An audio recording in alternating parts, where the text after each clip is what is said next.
We should be live. Let's have a look. Dinner's in the chat. Dinner's in the chat. Get your dinners in the chat. I just had my dinner. What's everyone going to put in their mouths tonight? I think I'm just having an aubergine gratin from Waitrose. Oh, very nice. They're pretty cheap. They're like an easy frozen meal.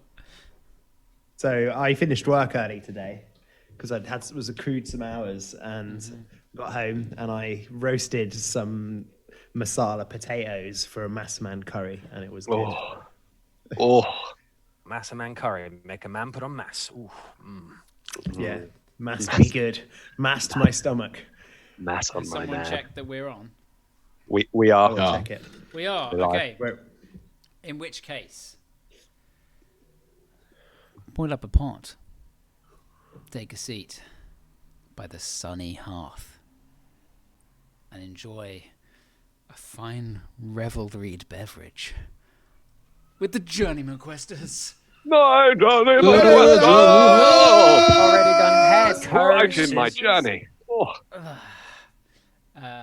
So, welcome back, everyone.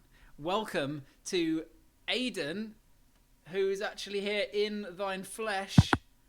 What is this devilry? The digital flesh. The digital flesh. We can legitimately see you. Oh, I'm trying to play the Journeyman Questers thing and it's not working. Why? Yeah, it was. Yeah, it was. Oh, it's not. Yeah, no, restarted it. I'm happy to hear it again. Oh yeah. DJ, play that. I mean, back. the intro, it's the isn't most it catchy working intro for that me? anyone has ever composed. Isn't it just? Isn't it?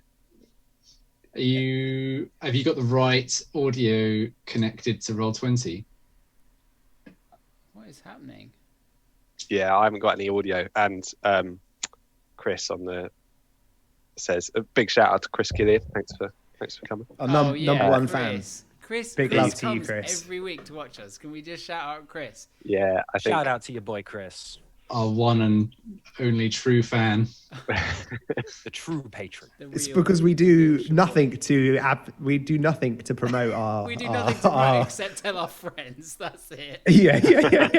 Occasionally But we're post like any good post on punk band. Instagram. Yeah. It's worth it for me. It's worth it. Absolutely. Right, let me But fix yeah, he One said person the is music's not on coming here through. first. Okay, so Every time I go on Roll20, I have to change my audio output source, Yeah. and then it picks up what I'm to my headphones. see, mine's to do with it's just not actually playing. It says 0 out of 0. It's done this before. I'm just going to relog my whole thing, and then I'll have my own audio. This was happening earlier in the week. I just admire how crisp Oh, yeah. everyone's No, it's audio working. is though today. Is it crisp? Pashy, you are like milky butter to mine ears. Aiden, I don't know what's going on there. It's like some sort of ambrosia. Just want to get in there, Raz, real close. It's the Britney mic that he's got. Yeah, absolutely. It's Britney, bitch. Free Britney, FYI. Is everyone team Free Britney? Oh, free Britney, absolutely. Yeah, Leave no, Britney we're all team alone, Britney, so I believe. leave Yeah, I know. leave her alone. The message was already said a long time The ago. message has been No out one there for listened. years. Yeah, Chris and- Crocker's been fully vindicated. And it was Chris Crocker, wasn't it? Damn. Yeah, I couldn't think of Those are his like, name. that's like one of the first YouTube memes that ever existed, wasn't it? Oh yeah, no, Chris Crocker was the prince who was promised. That Absolutely. And the lightsaber guy, you know, who slips on the. Yeah, didn't on that the like really thing? fuck his life up being lightsaber kid? Lightsaber kid. It's like Numa Numa guy. He really regretted doing that. Yeah. He says, "Yeah, I got no money and people stopped me in the street. I hated it." They were all, on South Park, weren't they? They like that early yeah. meme collection Yeah. of people. Anyway, Selection. let's have some tense music or some revelry music. What do you want, Josh? Yeah, let's go tense. Okay. Tense is good. Tense party music. Play It's a the tense. play the loot version of the Reigns of Castamere.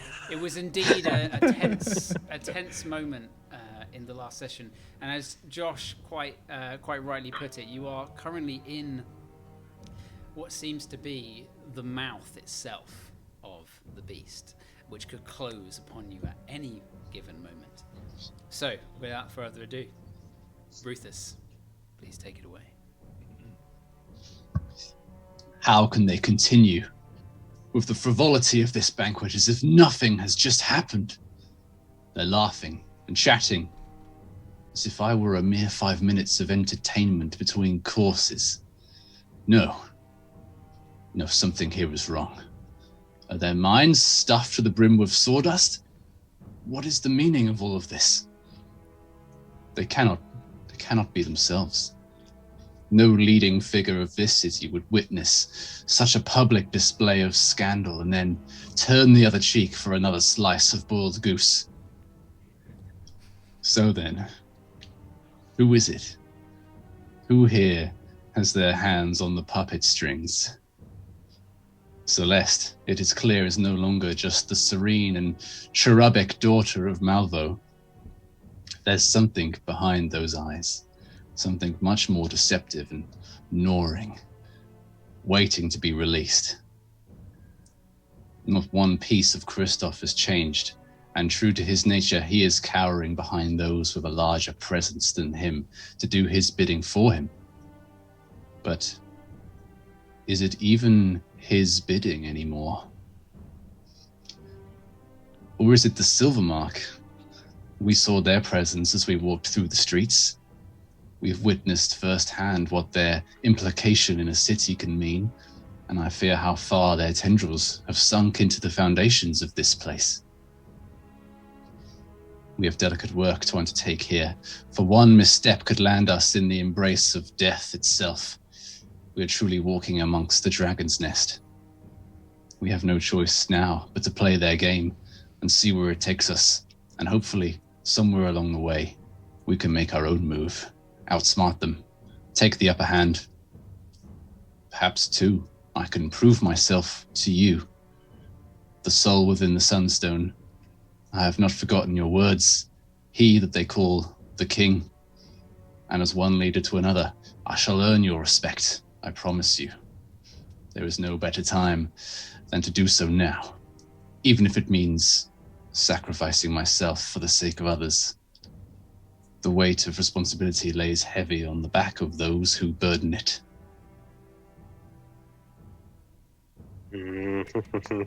Boiled goose. Beautiful. Boiled goddamn goose. Reference was Right, turn my cheek for that goose. And any chance to get a boiled goose reference in there?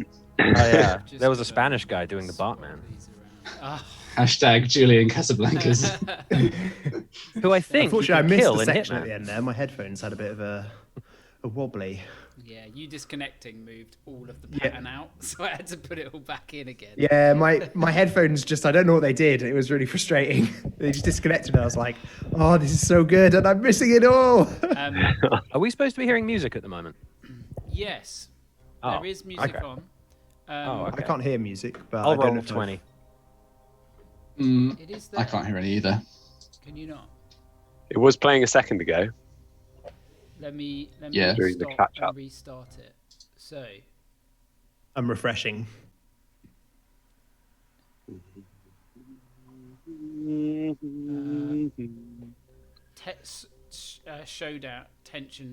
Showdown should be playing. Has everyone got that? No, Yes, no but I music. can't hear nothing. Can you see it playing in when you click on yes. the music thing, but nothing's coming through? Where's that? No, it's Yeah. not. It's just at 0. It's not playing. Yeah. See, I can see it playing. Roll20's doing this thing. I think everyone reload. This is what happened I to can me hear it the now. other day. You have to reload, can hear it. and then it will come on. Something weird going on, basically. Still nothing. All good for me.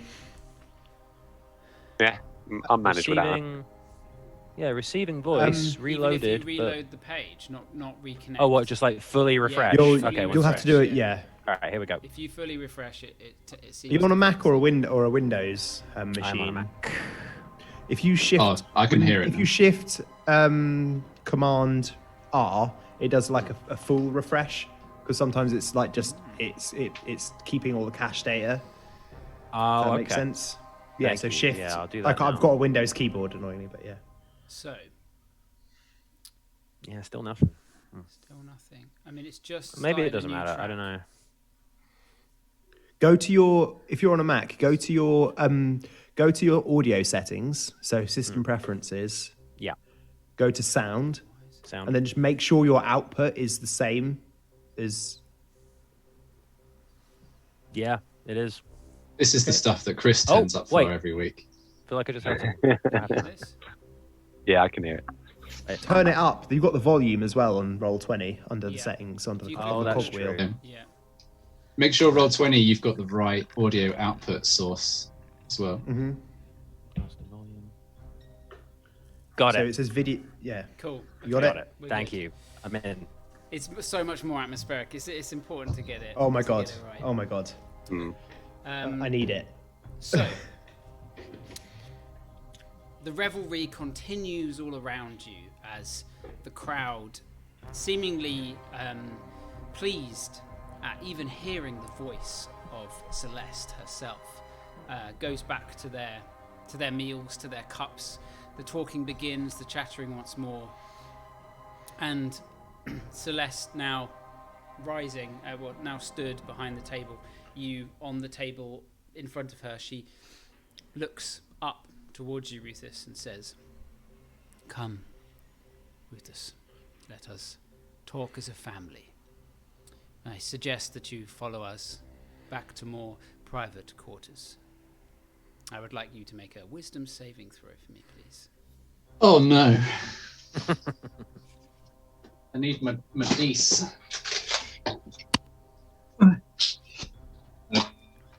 Wisdom, eh? That's my favourite stat. Is it magical? It is. Hey. Yes. Advantage. Woo! It's a natural 20! Hey! Son. First for Roll of the game. You feel a strange charm from this demure woman, and for a moment you just you feel very, very like compliant, but you break free of this kind of magical nature. Not that it was threatening. The magic that you break free from doesn't seem like it was invasive or harmful in any way. Merely you almost feel like you were caught up in her eyes for almost a moment. Yeah. Okay. She begins to stand, as well as Christoph's like, yes, of course, Uncle, come. I must show you around. I've changed the palace quite a bit since. Come, and he begins to turn. Celeste turns to, beginning to kind of walk off. And Malvo stays, sort of waiting. and my companions here, do they not get to receive the tour?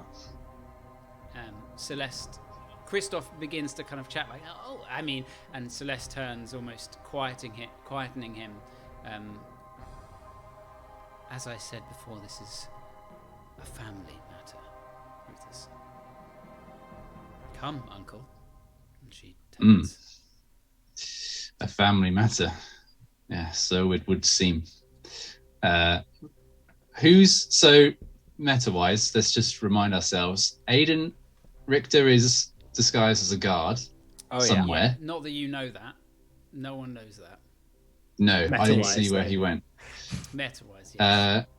Meta-wise, no one can see the big ruby halberd. We're We're not going to talk about that. Dylan snuck off before we even went in.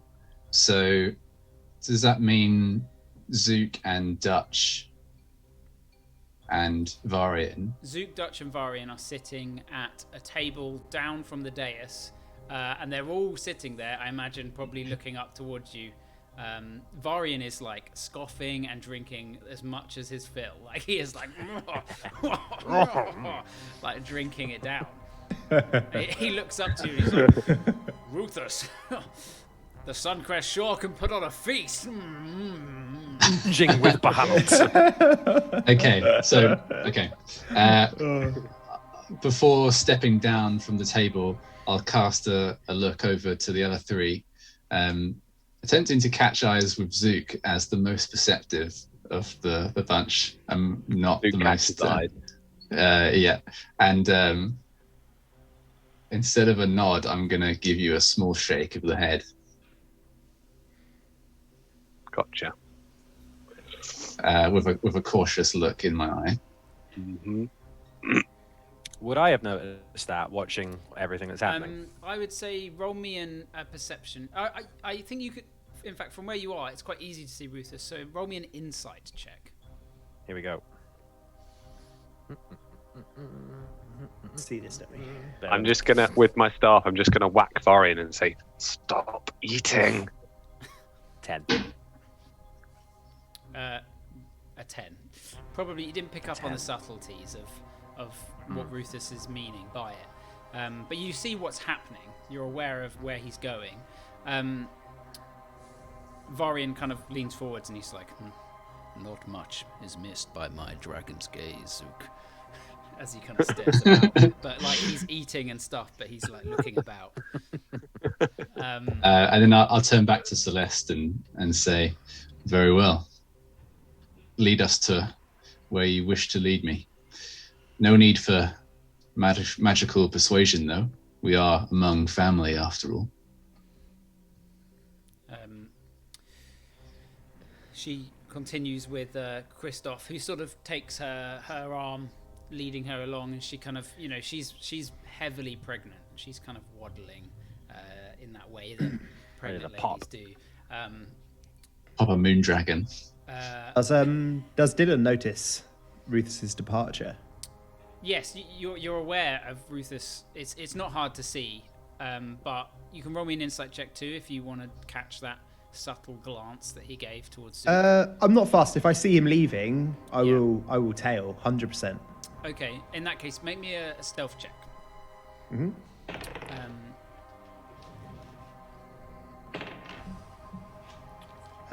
2 9s into a 25. 25. You begin kind of moving through the crowds along the side, kind of behind some of the tables where people are sitting and eating. Malvo waits, almost in a chivalric kind of way, waiting for you to follow before he kind of takes the rear. And Christoph and Celeste sort of move through the archway at the back behind the dais where guards kind of stand to either side. And they pass through to what looks like it splits to 2 sets of stairs that go up either way. There is another room like straight ahead, which looks to be like another small dining room, probably for when they want to have guests up on the dais and have private conversations. There's a curtain that can be drawn, and rather than going up to the stairs, Christoph's like, come, we can take a tour and go around. Good evening, Dutch. Here comes Amos. And again, Celeste quiets him and says, "No, there is no time, Christoph, my dear. Come." They simply move to this back room.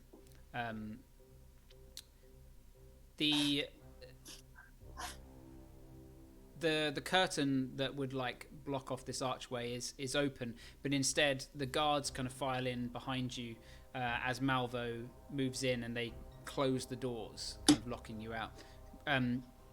Dylan, you get up to sort of the archway that would lead through to this set of stairs and the other room beyond, but there are guards standing and the doors have been closed. So as far as you can tell from this angle, there would be no way of kind of sneaking past without having to open these doors. Whereabouts are we in the geography of the building? Are we on the first floor, ground floor? On the ground floor, on the east side of the main, the kind of main area. So, if you look from where I am now, would there potentially be an alternative route in? Make me maybe a history check. History. Yeah, just this is your knowledge of of palaces and keeps and things like that, and how they might be built? 4. I mean, you can only guess that there might be a window if it is an outward facing room. It's unlikely that there are rooms that aren't going to have light coming in from windows, but it is a keep. It is like it's a palace, but it's a fort. Yeah, I'd like to try and find my way to a window where I would sort of, considering where I've come from, which would be whatever would be the quickest route towards a window.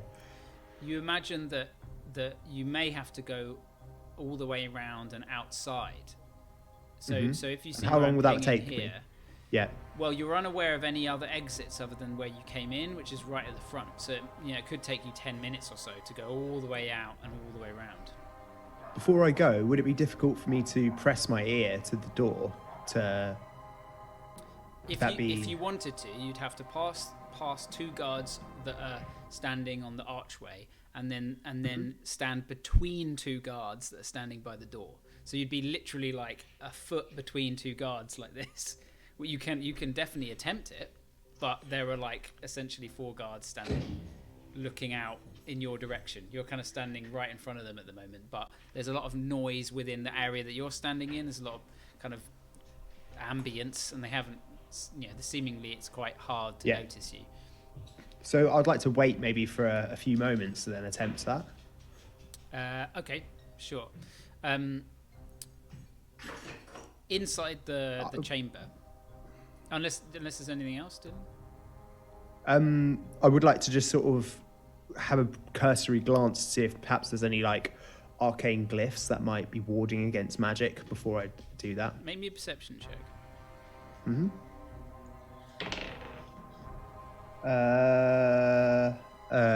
19.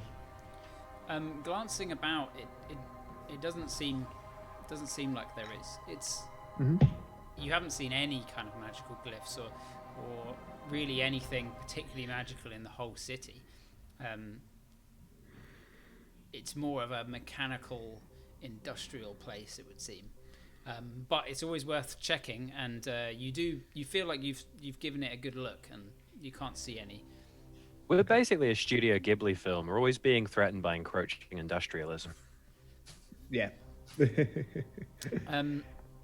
Inside the room, there's like it's like a smaller dining room.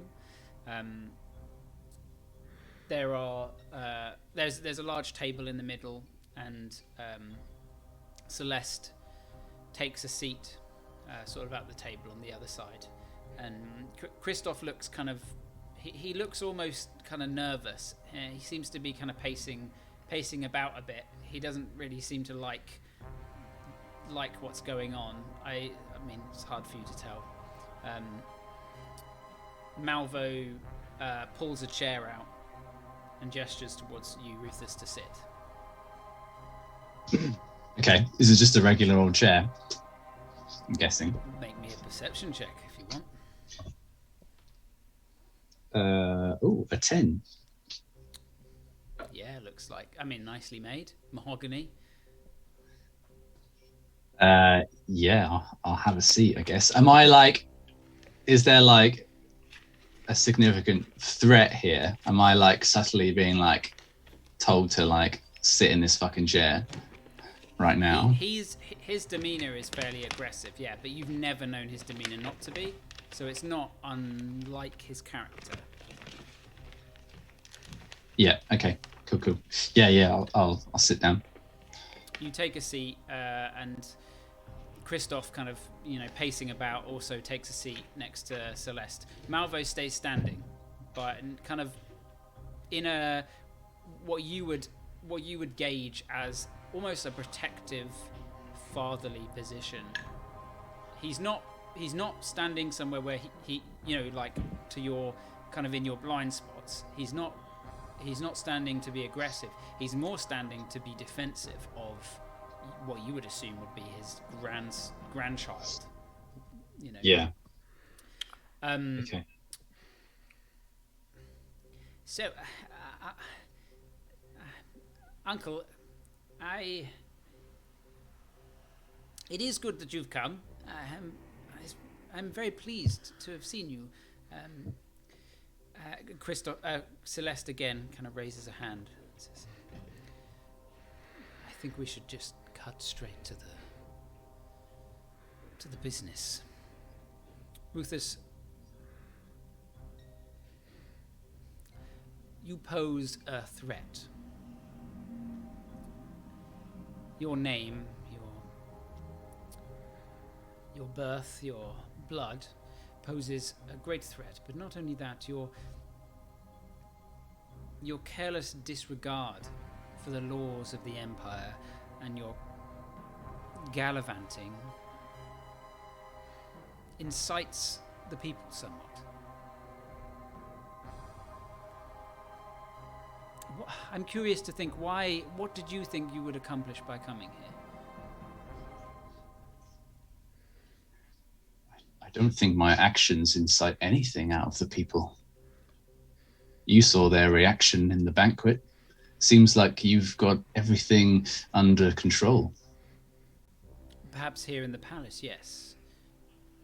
But the people, the everyday people, Brutus, do you not feel that your actions invoke a sense of anarchy within them? You speak of the laws of the Empire, going against them. What are those laws I've gone against? Rufus, you fled. And you play... Why did I flee? Christoph kind of says, well, I was going to ask you that, Uncle. I mean, I get that you've wronged me, but to run away, I would have merely forgiven you. Rufus just like turns to Christoph. Aren't you in charge here, Christoph? Yes, I mean, yes, of course I am.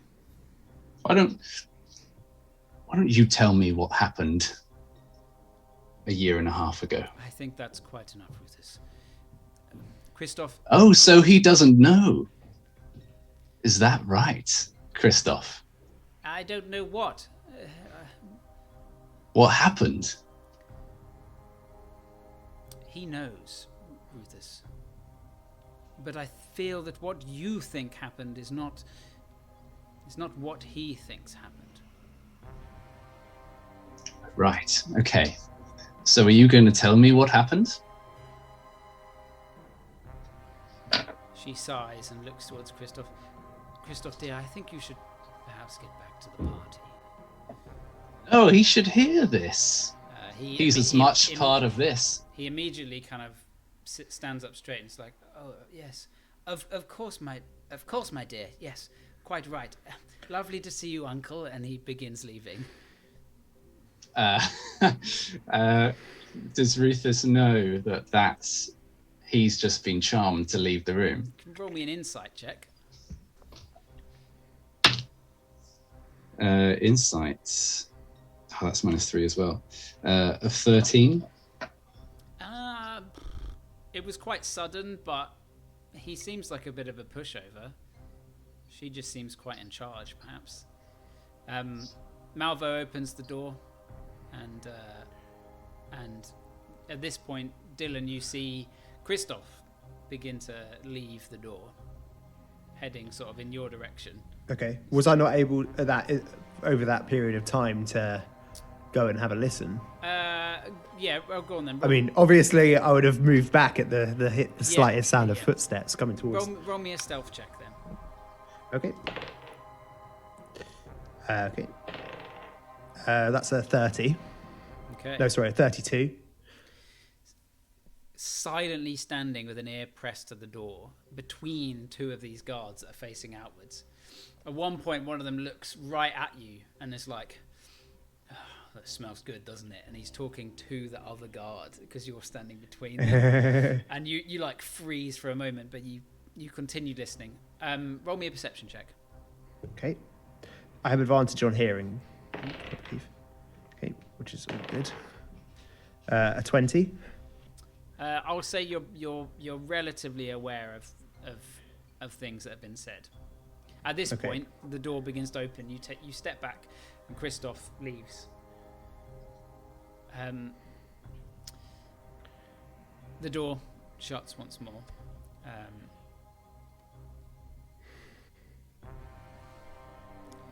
Rufus, I will tell you what I want. Christoph, he is good of heart. And he does not want this, but he knows it to be the painless way. I must insist that you denounce your name as a Suncrest. In writing, formally, and in front of the people. This will put their mind at ease. This will put any thoughts of anarchic behavior to rest, finally. Peace will come across the city once more and across the province. They can hear tales of this brave Rufus, but it will not be a Suncrest. It will be a different man, a man who is no longer part of the Empire, no longer a part of the blood here. Painless indeed.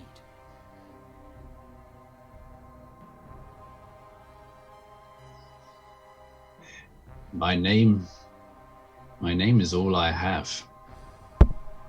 My name is my word. It's my being. Merely signing a piece of paper will not take away my name. But it will in the eyes of the people. And your actions will it show. really? Can you truly? I see what you can do with a rabble of nobles in a banquet room, but does your power extend to the entire population of a city? Convincing people through force is not the way that I desire. It will not work in the long run. Yes, perhaps it works for certain occasions when it's needed. It is harmless. It does not hurt anyone. But Do you think just signing my name away will erase all of the things that people witnessed on that night? no, it won't. Nothing can erase those things, Rufus. They are regrettable, extremely. But perhaps Then they know. They already know what happened. They lived through it. They watched people that they know die, people that they heard of die, watched people torn from their homes, exiled from the city, and then suddenly a new leader popped up. They know already what happened. Rufus, you are seeing it. You are seeing it with clouded vision. You do not fully understand. I don't believe that you... Would you see this place fall into chaos? It strikes me that you know nothing of leadership. You claim to play at mayor in some far-off, distant place, escaping the laws that are governed here. There are systems. There are laws. You cannot... Systems that force people to take on a new leader. You would have me disobey the Empire, would you, Rufus? You would have me put all of the people here in danger of that power. The people that you say ripped from their homes. A new leader installed. Yes, indeed, a coup took place. But for what gain, Rufus? Why did that coup take place? Do you even know? Do you even understand the magnitude of the situation that was going on here? I don't believe you do. Your brother, what did he tell you? Nothing, I assume. Always off gallivanting, dreaming of these other worlds. And Christoph's brother? Do you know his plans? Do you know his scheming, his plots, his rebellion? I knew Howard to be a good man and a strong leader. Someone that had a vision for this place. I knew him, he would never put people in harm. He had an idea. I'm afraid... Not that he was going to put that in place, but he had a vision and he wanted to help this place become a better city. And his method to doing that was? His method? He hadn't even come up with a method. Oh, but I'm afraid he had, Ruthus. If Howard was to continue his rule, what do you think the Empire would have done about his methods, his way, his desire, what he wanted to accomplish in this province? Well, we know what they would have done. What they did? No. That was nothing, Ruthus. That prevented what was to happen. And what is it that would have happened? War, Ruthus. The deaths of thousands. Potentially the sacking of this city. Yes, it is precious to the Empire, but a rebellion springing up. The Empire does not have rebellions, Ruthus. How many people died that night? 100 maybe? Less. How many would die in a war over this province with the Empire? Too many. Too many. That is true. Yes. I believe Howard he was a good man. I knew him. If it had come to that, he would have been able to foresee it and he would not have taken that path, as any leader would. As much as he would not want that path, Ruthus, he was a good man, he was a leader, a strong one as you described, but in order to be that, in order to achieve his goals for this province, it is not up to him or whether he is a good man. He would be forced into things that are outside of his control. So you decided to act before he even had a chance to think it through? Yes. Not knowing whether or not he would go through with it. Well, there you are mistaken, for I did know that he would go through with it. I had a vision, Ruthus. A vision from the Moon Mother herself. She showed me what would happen. She showed me the death. The blood soaked into those purple fields. The flax flowers turned crimson. And it is regrettable, indeed regrettable, and you can see a silvery tear cascading down one of her cheeks. But the rebellion and those party to it had to be burnt out. Celeste, I mean no disrespect. None at all. To you or to the Moon Mother, but a vision is not the same as reality. You disregard her and my faith. No, I know she can foresee things, but foreseeing is just that. It's it's what could be, not what will be. And as an option, let's say it fell out that way. Things occurred and perhaps it did go that way, but it's not the only outcome. Knowing that, you could have then changed things, altered things in a different way to avoid killing hundreds of people.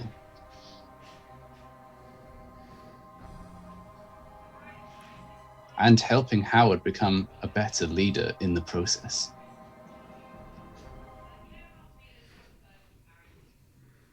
What is done is done, Rufus. And I believe that what I did was the true path. The path that the Moon Mother set me on. But, Rufus, you are now the one that poses a threat. You alone. And your town. It incites the people here. It incites rebellion. I do not want people to die, Rufus. Have they truly heard of Umiri? It's quite a way away. It's a very small town. How have the people of Soulreach heard such word of it that it stirs them to action? Rufus,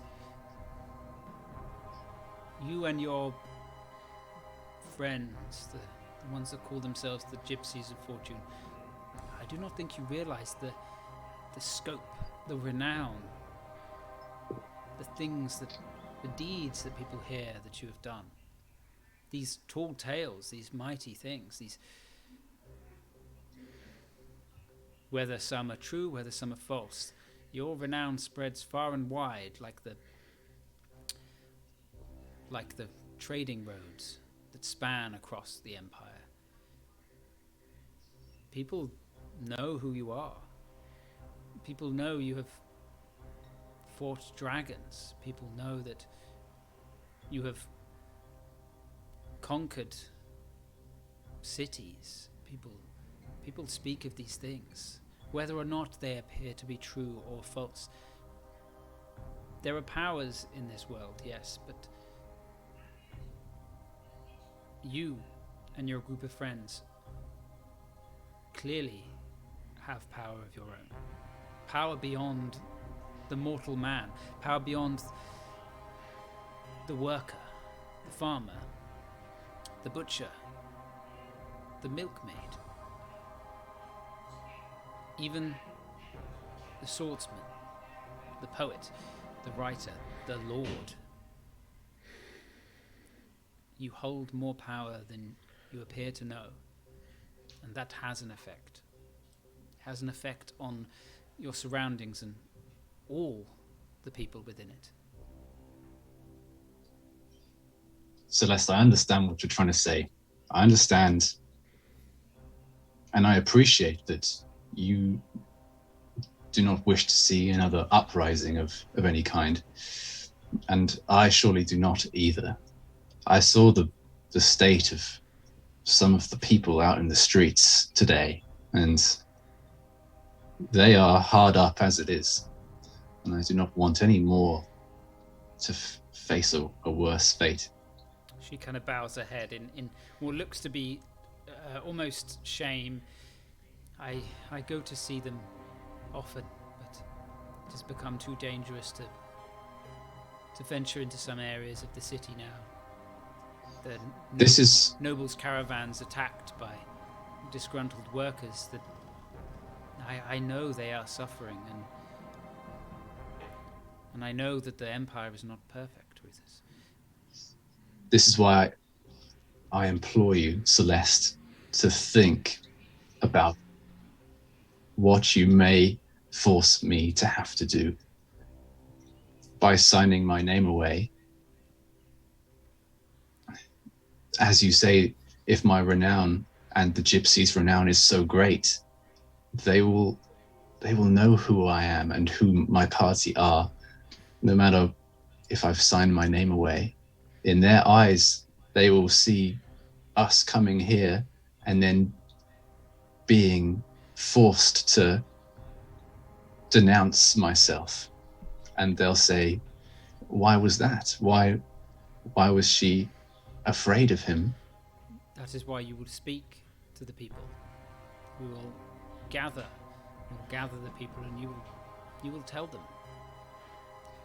You will put their rebellion at ease. You will tell them. I will tell them. It is pointless violence, and that you only wish to see them safe. You renounce your name. You are not a Suncrest. You are going back to your town, and you urge these people to do the same. Go back to their work. Be amongst their families. Live their lives. Prosper in their lives. Not have these visions of grandeur and adventure. They believe, truly, not all, but some believe that this province should return to the old ways, return to being its own province, not held by the Empire. And maybe these lofty ideals can be made true in your lands, past the rift, but here, it is too close. We cannot. Tell me, what plans do you have for Christoph? She smiles. Well, for him to be a father, of course. Hi.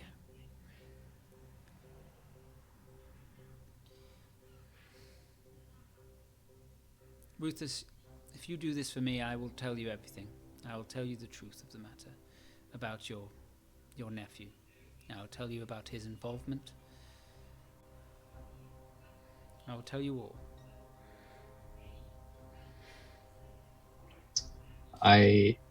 He wanted you to stay, you know. He wanted you back here with him to aid him, to help him become a leader like his older brother, like his father. I feel I know my nephew quite well, and he can be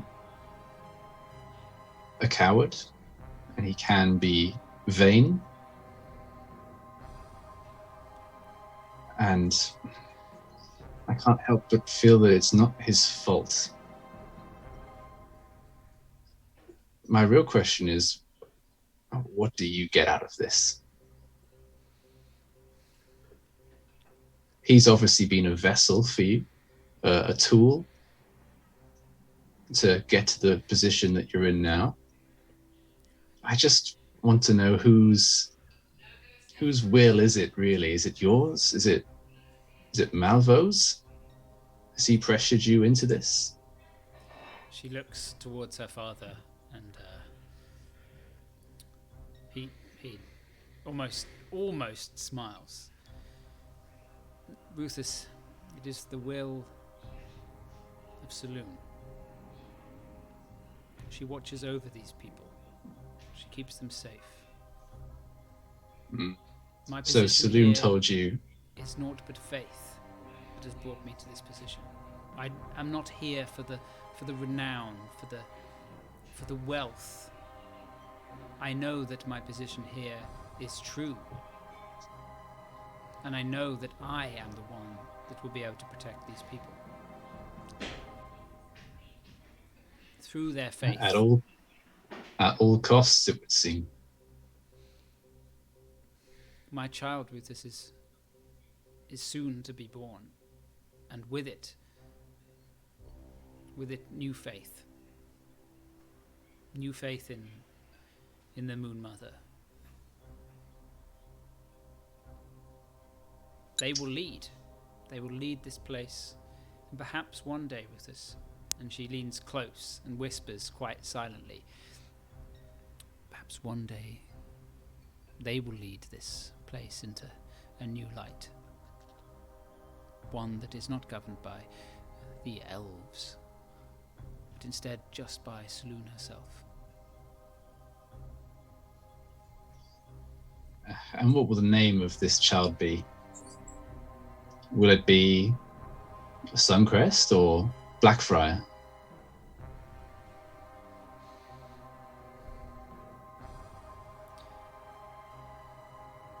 It will be Sunquest. Of course, as is my name, now taken on. Yeah. Rufus just like nods at that.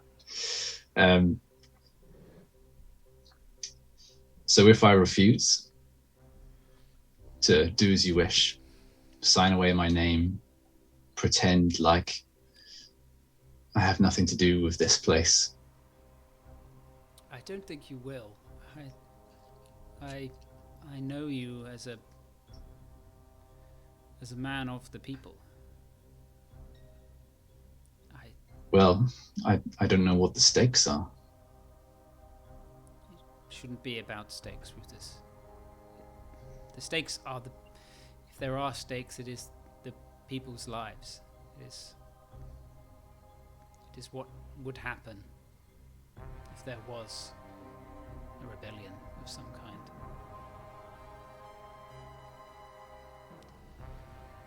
Perhaps I can offer you something in return. I imagine gold is not something you're after. Not particularly, no.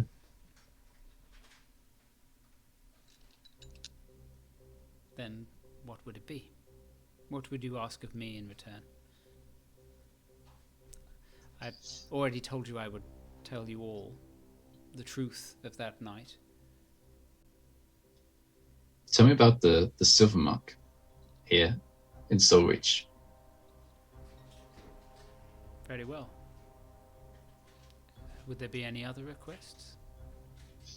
As in, that's not my request. It's like a continuing of the conversation. Okay. The Silvermark, what business have you with them? What business do you have with them? They are a mercantile company. They ship a lot of the goods here, all across the Empire. They are the veins of the Empire for transport and goods. So they're an organization of the Empire, would you say? My expertise are not in this entirely. I mean, someone to speak to about that would be Talura. She deals mostly with the Silvermark as head. So she's still here. Of course, yes. Celeste, we've seen the Silvermark's clutches in a different place. What they did to a community, to a city, to a home of hundreds and thousands. They are not kind. They may be. They may not. It's not up to me. If you're truly worried about an uprising, I would be worried about the Silvermark, not my name. She gazes into your eyes for quite some time, and sort of taking that knowledge on board, knowing it to be what you appear as true. I will heed your words. Thank you, Rufus.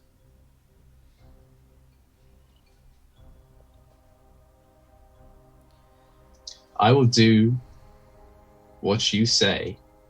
I will renounce my name if, to the people, if you can guarantee every person, every being that lives in this city a safe existence, a standard of living, not one wrought by the silver mark. If you're a leader of this city, you will take their lives into your own hands, not leave it to the silver mark, who will beat them, malnourish them to the point of death. Malvo steps forwards and says, "You do not speak to my daughter in that." When she raises her hand, "Father, it is okay.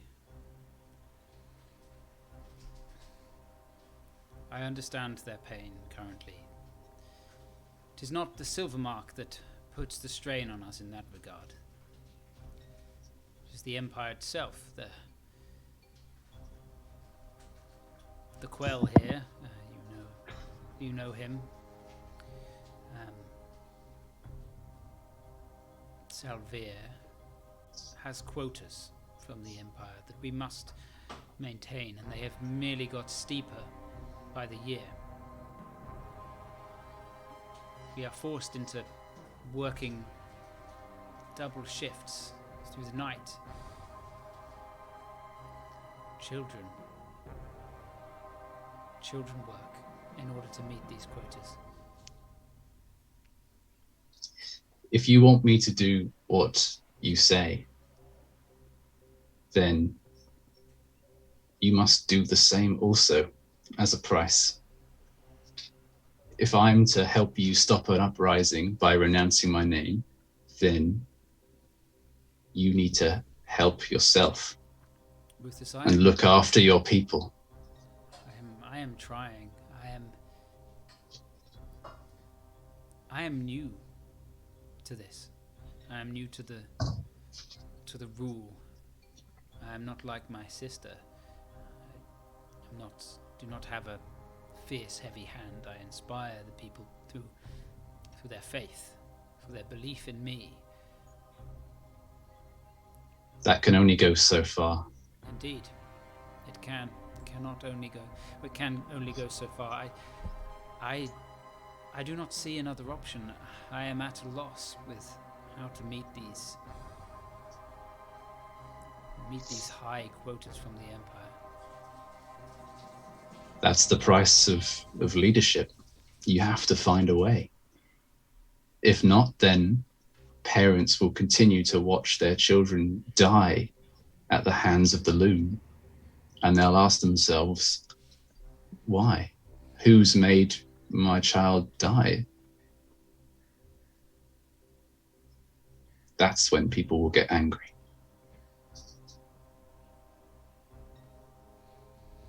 She extends a hand over the table towards you. I will promise that. That you'll find a way. I will find a way. Then so be it.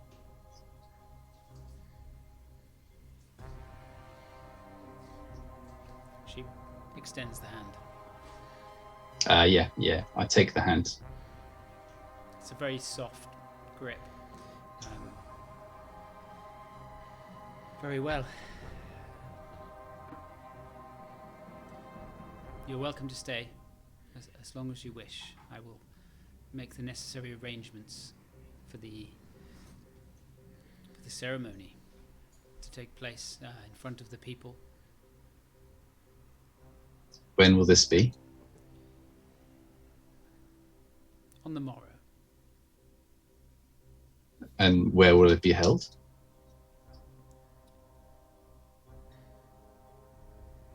I'll let you decide. Where would the people want to see you? And Rufus, please,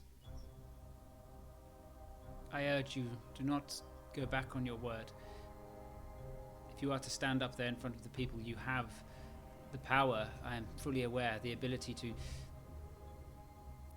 go back on your word and inspire the opposite in the people. You could quite easily climb atop the boxes and the crates deliver a speech to rouse that anger in the people. It would only lead to death.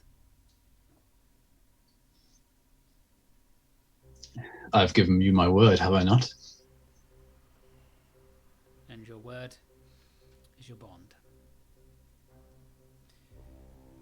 I shall tell you then.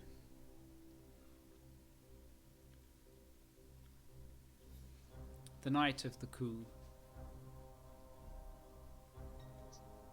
it was me that ordered the Key estate burnt. It ordered the rebels torn from their homes. It is more than regrettable. It is sinful. And there's not one day that goes by that I do not think about it. Not one moment of every day. But I hope you know why. It is not by mere coincidence that your friends, the Keys, live and escaped. It is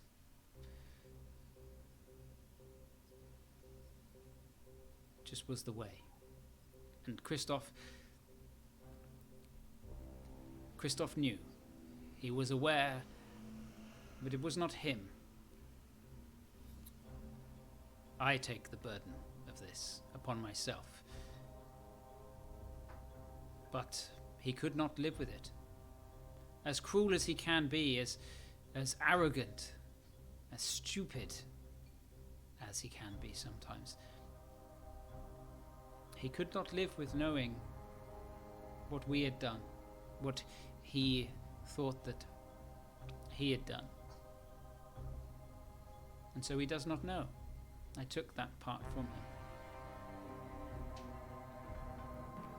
He believes that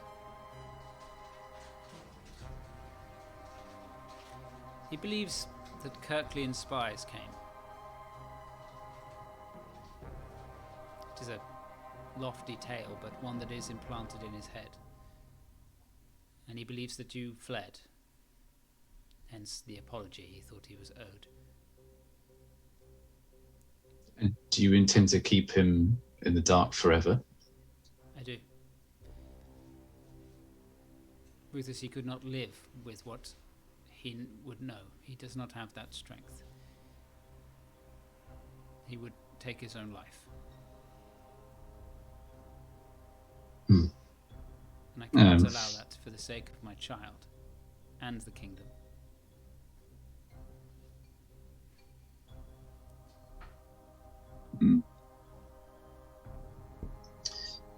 At what point did the Empire get involved?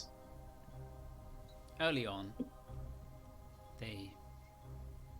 Did they come to you? Or you to them with your vision? The vision was not from the Empire. The vision was from Saloon herself. And I know that to be true. The pieces provided by the intelligence from the Empire were proven. And the people that we tore from the homes that night,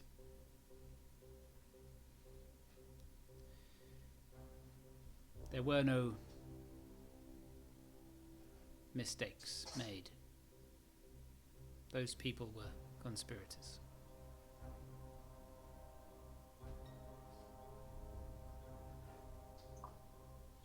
You may disagree with me, Rufus. I can see it in your face, but I was the one who did this. I will take this burden. I do not know what you would have done in the same situation. Perhaps something different, indeed. But it is done now. And all that we want here is peace of this land. And that is the truth.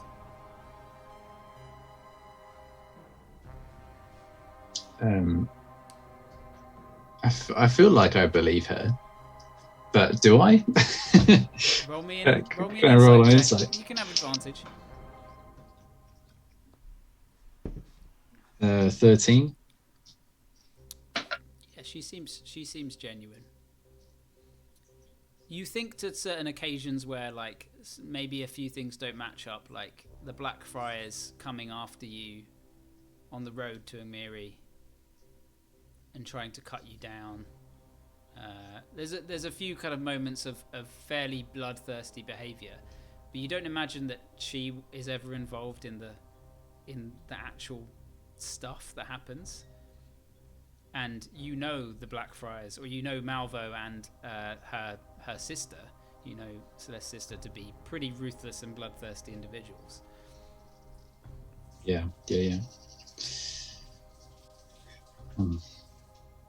I empathize with you, Celeste. I know the burden of leadership, and sometimes you have to make a choice, and it's not always the best choice, but you have to make one.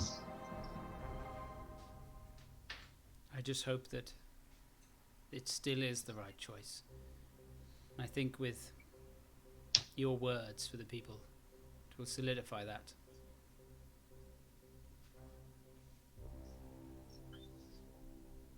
I expect no trouble to come to my companions while they're here either. You have my word. You may stay in the palace, or I can put word into the Lion's Perch if you'd rather reside there. Christoph always talks of you staying there instead of the palace. I think, considering everything that's happened in this place, I think I'd rather stay there, yes. Very well. I'll have it arranged. If you think of where you would like to give your speech, inform one of the guard and they will pass it on.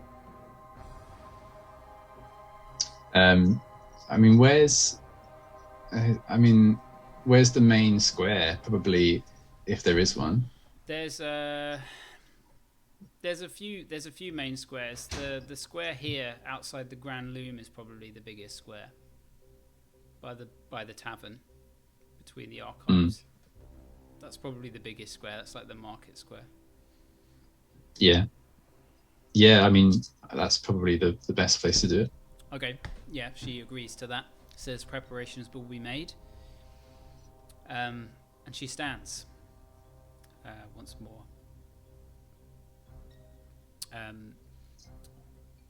Dylan, roll me another stealth check, please.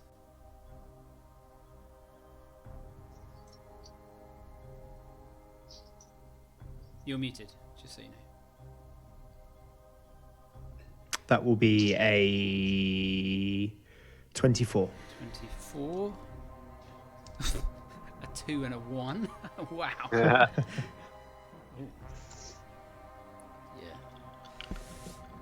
Yeah. You managed to stay for the majority of that conversation. So you're. Roll me another perception check, actually. With Okay. advantage. 'Cause you're listening. That's a 28. Yeah, you heard everything. Mm-hmm. You're keen, wolf-like. Can I roll an senses. insight check as well? Yeah, sure. Yeah, definitely.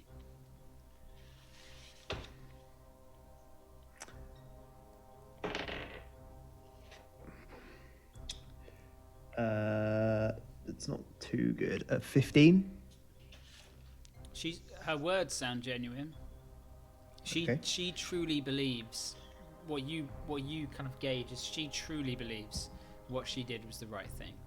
She's clearly, extremely faithful to Saloon. And to the people as well. Does she genuinely have their best interest at heart? I mean, it's hard to tell from just what she said. Sure. But it appears like her emotions are genuine. So the kind of quiver in her voice, and her tone when talking about their hardships. Yeah, it seems genuine. But but equally, has she done? How much has she done to stop it? Or you're unsure of all the details just from what she's saying. She stands and Malvo opens the door, and Celeste kind of waddles towards the door, turns to you before she leaves, and says, "I must retire now. It has quite exhausted me." And she kind of begins to move off towards the Look her in the eyes. Do not forget the oath you made today, Celeste. You are bound to it. And she nods. Malvo catches you on the way out, and he leans in. He's like, "I'll have no trouble from you or the rest of your fellows." Okay, and I carry on walking. He grumbles. He closes the door behind him and follows Celeste. Dylan, you take a step back and you see Ruthus leave once more. The merriment is sort of winding down. Most people are kind of heavily into their cups. Most of the nobles are, but it seems like quite a few people are taking their leave now that they see Celeste has left. A lot of people aren't as interested in being there anymore. And there are people leaving. There's a kind of nobleman escorting his wife, who seems to be very drunk, and she's sort of staggering about and pointing and being like, "Where is she? I hope she'd be here," like taking her out. The rest of you have been sitting there kind of during this time. During this time, could I have turned to Dutch and said, "Dutch, what we saw outside, the state of the city, is that typical of the Empire? Is this what it's like to live under the elves?" It's not great. If you've got money, then yeah, like everything you want can be yours. Everything has a price. But for regular people, it's fucked. People work themselves to death through work ethic. They think it's something to be prideful in, to work for someone else and work their fingers to the bone, but they do it. And they suffer that kind of just for the coins, for the metal. Yeah. They'll go to bed every day with a bad back and aches and pains, and tell them it's all worth it because it means you deserve the sleep that you get. This is madness. They could wander into the woods and probably do better than they could in this strange. Yeah. They don't know. There's a bounty out there. Yeah, but it's the evil you know, isn't it? It's easier to be where you know it's shit than risk it being shit somewhere else. I suppose. I was fearful of civilization. I wouldn't venture too close to it. My eyes were opened. It's never as bad as you see it. The great other, I suppose. I just hope that one day these people could realize that they don't have to cram into this space, choking and coughing on the smog, on the toxins in the air. But they could be free as a bird. I hope you've seen that. Oh, I might take this opportunity, and I look around, kind of a bit bemused by the whole situation, not really knowing what to do, waiting for Ruthus. Mm-hmm. And I'm going to take the Book of Understanding out of my bag. And I was looking at this old tome, thinking perhaps I could benefit from it. But then I thought, I've lived many years. I've known a lot, and life is a lesson in its own. But you're relatively young, if I understand the life of a half-orc. Yeah, so like my body's older than it would be if I was like a human or a half-elf. But yeah, right. I'm relatively young considering, but I'm not like an infant. No, like, clearly not. Yeah. But like there's hair everywhere, you know, like that's not an issue. Oh, I'm not doubting what's that this you're fucking book? I'm not doubting your maturity physically. I've seen what you can do when deciding to become a human javelin. However, this tome, I think, might contain within it the wisdom of hundreds of years. And, well, I thought that perhaps you would benefit from it. Give it a read, see what you think. If you don't like it, you can give it back. But, hey, I think you've gone through a lot, and maybe it would teach you some things about conversing with far more powerful beings than any of us. You seem to have some kind of ear for deities and their voice. Yeah. Thanks, Zeke. I'll Right. give it a read. I wrote a book. Maybe we could swap. I'm going to give him Dutch's like scribbly notebook. That are like violent drawings, tattoos, and then a fight book as well. Instructions how to fight in the ring. Yeah. Oh, fantastic. I suppose I could perhaps put a slightly primate spin on this. I'll be sure to check it out. Good. Thank you. Vorian pulls out a very small tome, and he sort of pushes it across the table as well. He says, "Those are the words of Bahamut. Read them wisely, beast." I mean, I've always liked fantasy stories, I guess, dragons and that. I mean, I've met two, and they're cunts, to be honest. Hey, you never know what's going to change your mind. Yeah. Bahamut I'll is give it a fantastical read. in nature, but he is indeed real. More real than you'll ever know.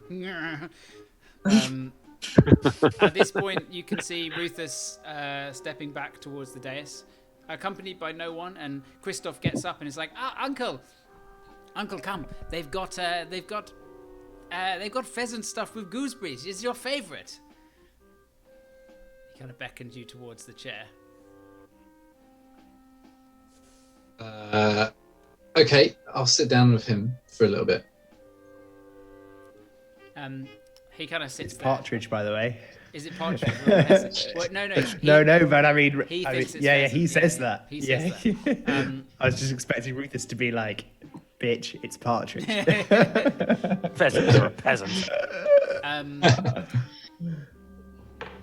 You sit and chat for a bit. Everyone else is. You can see your friends down there. You can't see Richter or Dylan anywhere, but you see everyone else.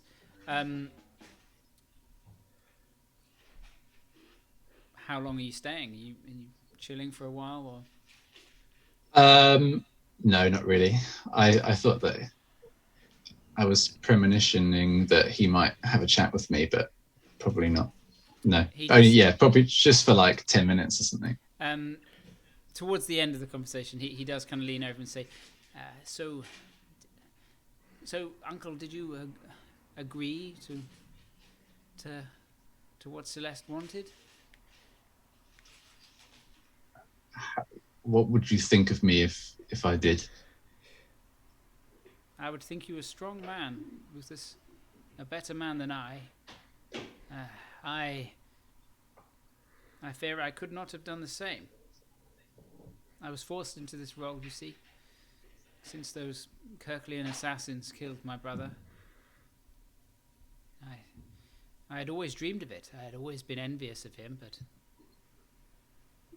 now that I'm here, it is not quite what I imagined. I sometimes feel strange inside. Regardless, Uncle, you could just stay here. You can advise me, help me, learn. You were always so good to father and brother. Rufus kind of just like looks at him for a moment, looking kind of like, I don't know, just a bit like saddened, I guess like pity. I'm sorry, Christoph, that I never got the chance to give you my condolences to what happened to your brother. It was truly a tragic sequence of events.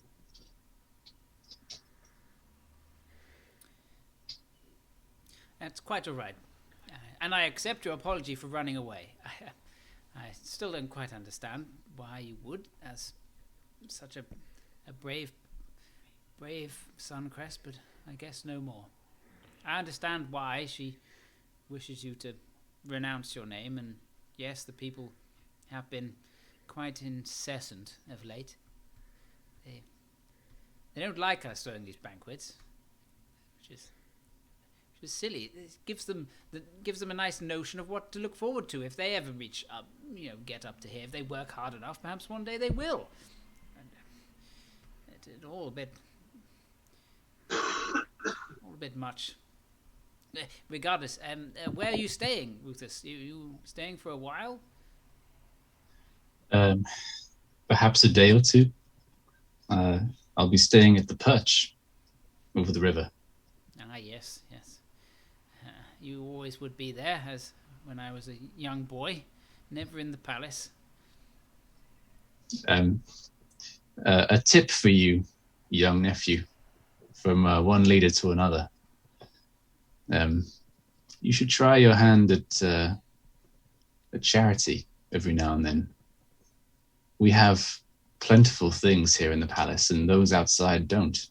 It will make you feel a lot better giving. I'm very confused at that. Why would me giving my things away make me feel better? They're my things, aren't they? Just give it a try. You never know. You might take to it. Roll me a persuasion check, Rufus.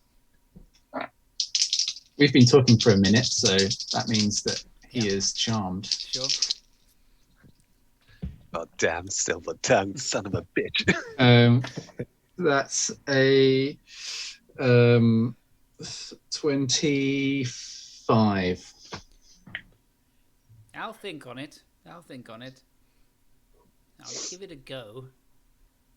What am I looking for? I'm going to give them some things and they give me some things back, or I just feel good about it? Ask them like what they Winter's need. Crest, when you give people presents of Winter's Crest. Kind of, yes. But the fun was always opening your own presents and opening others as well. I used to open others' presents before him. Oh, that's because you've never tried giving them. It's even better to see them receive it. I gave you presents, I recall.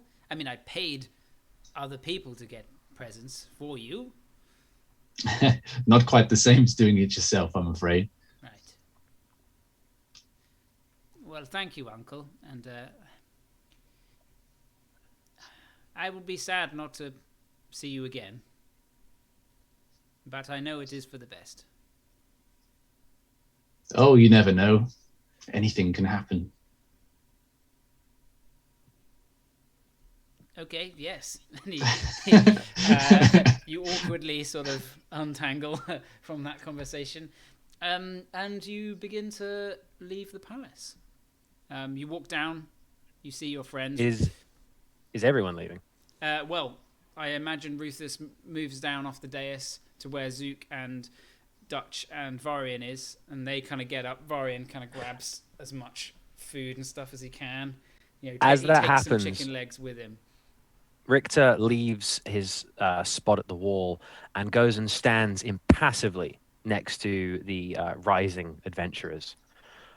Escort from the palace for you, sirs. Oof. No. Did you have plenty to eat tonight? You're seeming a bit windy. Stinks as high canopy, they might say. Well, I don't like these functions. Have to stand there with a Richter's grin. And I just sort of stare in his eyes. I was going to look back at him, considering Dutch's -3 whiz, and be like, you're fucking weird, and we're going that way. Okay, are you leaving? Yeah, we'll leave, yeah. Dylan, are you leaving too? Indeed. Okay. I don't know how my visibility would have fared over this. I think it's probably been about an hour altogether. Okay. You were only there a bit, and then there was a conversation, and then now there's a bit of reveling. So it's probably beginning. The conversation to fade. in real life was about 40 minutes. I mean, Oh, it was potentially. Wasn't it? Okay. It was. In that case, as you're leaving, you just sort of appear next to everyone as you're leaving, and a few of the guards kind of step forwards, but seeing one of the guards already escorting them, they look towards you. You kind of nod towards them, and they think, okay, they're leaving anyway. My guard shift is nearly over. You leave out through the courtyard, and it's getting to night now. You arrived later in the day anyway, but the sunstone is still there in the center. The illusion of it from Zook's illusion that he created, even though you all know that it had faded somehow, even though Ruthus is unaware of anything that he has yet. And you begin to cross the western bridge out of the palace. Yes. And I whisper conspiratorially. yeah, Rufus, it's me. Would you have me join you, or would you have me infiltrate the palace for longer? No, join us. There's much to catch up on. Yeah, I'll happily escort you to a nice whorehouse. No problem, lads. Absolutely. I know some places where they got deep cunts. Yeah. All right. Nods. Yeah. All right. And I follow. I go with them.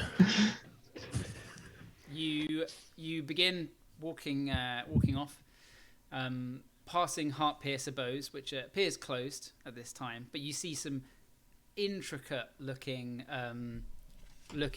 bows in the shop window. Hang on a sec. Bear with me. There looks to be there's one bow in the shop window that is like this sort of oiled black bow with it's like white, sort of cream and white banding across certain sections of it. It's a long bow, but it has that kind of bend like a bit of a composite. It almost has a slight Genghis Khan like a Mongolian style bow, like right. It has that real arc to it. The recurve, yeah. The recurve bow, it has like a real recurve, but it's as long as a long bow. Oh snap! And you begin making your way towards the lion's perch, and we'll have a short break of 10-minute Hey. break. Hey. Hey. Me. Sorry if that took a really long time. That was awesome RP, Everyone guys. That was sick. Everyone gets it. Oh my god. That was some beautiful Rufus, world building. You So can good. have a inspiration point. Zook, you also can have an inspiration point for giving the book to Dutch. What an awesome moment. What if I've does, got one Mark? already? He's Yeah, we told do me in a chat, and I've already told him that he is an angel. Mm-hmm. Pretty cool. Okay, we'll be back in like 5-10. We're going to Yeah. take 10? Okay. Oh.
Yeah, I mean Oh, that's the question. Yeah, like, can she be trusted? But then, like, it's true what she said. The alternative is to like go against her, and if you were to oust her, then it would be like, yeah, like the Empire would come down and probably like kill like hundreds of people. But how involved are well, we know they're involved in the people's suffering, don't we? Perhaps there's a way we can work with them, work with Celeste to help them, like help them actually improve because I feel like as a adventuring party, what's like our driving force? It's sort of like it's to help the normal people, like it's to and break tyranny and we're the slightly better morals Red Army, I think. We're the People's Republic of Agmiri. Like, you're right, we could overthrow the Blackfriars and Celeste, but that would bring down the wrath of the Empire. Perhaps we could work with them to see who is causing the common folk to suffer in this place and in the wider Empire, and what can we, like, we're more of like a, like, strategically, what can we remove, like who can we fight against, like what injustices can we fight against. We know that the Silver Mark are somehow involved, or we know that they are opposed. They are directly in opposition to sort of the normal folk. We know that they're causing suffering. They know that there's something that we can fight against, but also the Empire as a wider, like they've hired these quotas from Soul Reach. So perhaps there's something there we could do to help. I think the key, there seems to be like a key thing in the choice is yours, but you have to earn your respect as a leader. I think it doesn't matter perhaps it doesn't matter what choice you make, but rather how you come across to the people. So it's very much like how you speak and how you justify yourself. Yeah. Very true. I agree with you as well, Theo. Like, I think that's a good way to do it, potentially. Yeah, like, I think Rufus did the right thing in that situation. I definitely do. Yeah, I guess, I mean, there's not a lot of choice as well. I think, especially when Rufus is like in a situation like that, his wisdom's so poor. I can never insight anyone to know what they're thinking. So all I have is like persuasion if I'm trying to persuade someone. Yeah. He's charismatic, but he also has a deep-rooted sense of what is right, and that goes again. That's regardless of his status as a character. Yeah, and like the whole stuff that happened before with giving up the mayorship is because like it's sort of like a subplot to Rufus. Like, he doesn't particularly want like the leadership in a way. The responsibility. I like the idea of Rufus learning that, like, the more he travels around, the more he realizes that to be a leader is not to have a title. No, and it's not to like enforce yourself on like a population or whatever. Enforce your will. It's like what the tree has taught him as well. Yeah. The oneness. So like giving up his name is kind of like, doesn't feel like too big of a deal anyway. Yeah, I like that. I like that. That's come after the conversation we had in the pool about letting go of your individual sort of wants and desires, sort of thing. Yeah, like, you're like vanity in a way, basically. It's all like quite well like interwoven. Yeah. So what do we do next? Shopping. I mean, I feel. Oh my god! Yeah, we have no money. All our money got stolen. Stealing. We need some money. Who wants to? Who wants to Robin buy Hood some of my possessions? I have lots of shit for sale. I'm sure. Do we not have assets? Do we not have valuable things that we don't need? Don't know. You tell me. You keep track of all the stuff. Yeah, I feel like we've got a million magic items that we never use. We could just sell them or trade them. No, I've got- we We lost had a a million lot. items We lost a lot from the. when Richter died. I lost. Do you want to know how much money I lost? Yeah, it was like Tell us again. 4.8 grand. Or something. It was 4.8 grand. Thank you. There's actually not much in D&D world. That's not a huge Yeah, amount for your but level. Tashi is a For fucking 40, Scrooge McCunt and won't give a shit. Why don't we just He go doesn't give a mine I shit. want a to go fuck ton of shopping on the platinum? magic item page. You had an entire like mountain of platinum at your. I don't give you shit, do I? I don't give you shit. Where are the shops, Tashi? Where Hey. are the shops? They're all No, here. that was I had a 4 grand I never 5% spent. dice They're all here. determinant. You never really. Yeah, I'm so surprised that none of you also went and just grabbed a bit of platinum while we were there Where?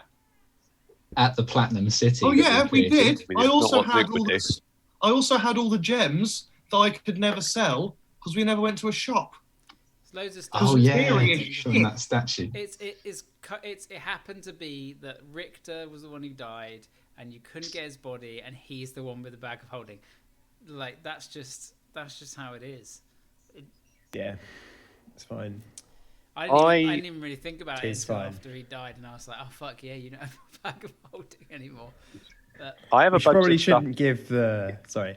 In my the person inventory. who dies a lot. Sorry, Yeah, Rick, carry on. I mean, I have a bunch of stuff in my inventory that I don't know if I got, like crushed gem powder. I can't remember where I got that. It's not going to but be I much. think it was like 500 golds worth of crushed gem powder. Probably crushed some gems. I remember you spent some alchemy time crushing gems. Yeah. I mean, there's a very easy way to get things we don't have money for. Deal it. That's what I'm saying. Just make sure they're rich and probably kind of dicks, and then we'll feel good about it.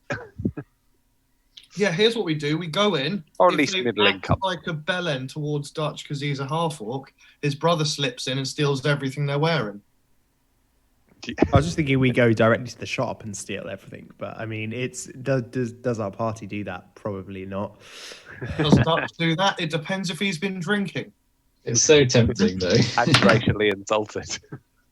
Like, I feel like if Dutch is drunk, things like stealing and, throwing someone into a river, I don't think he's going to care too much about. Where's Aiden?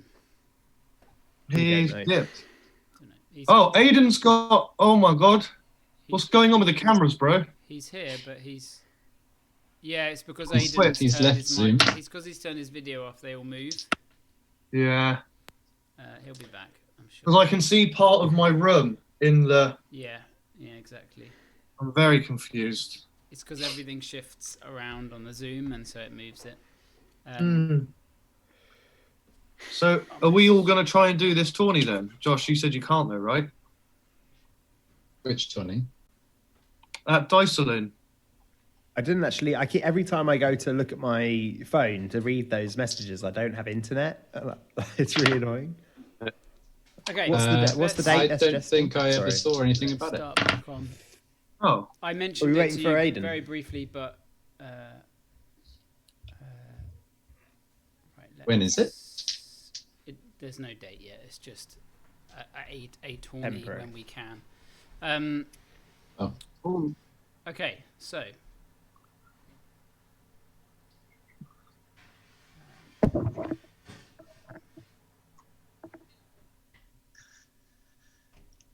man, all of the music just not working. I'm gonna reload. Hang on, reloading.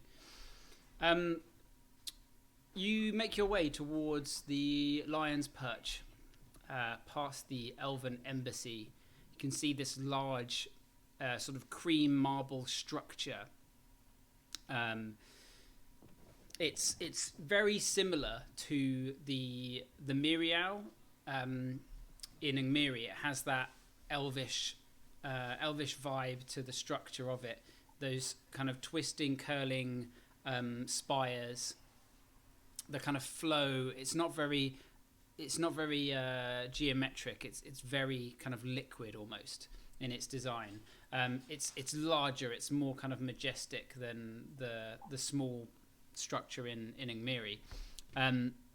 You pass over this bridge towards the Lion's Perch, which is a cozy-looking tavern on the riverbank. You can see the sign kind of blowing in the soft late autumn breeze. It's a crimson kind of lion that's kind of up on all fours like this, and beneath it you can see what looks to be the sun. It's kind of like pouncing down upon the sun itself.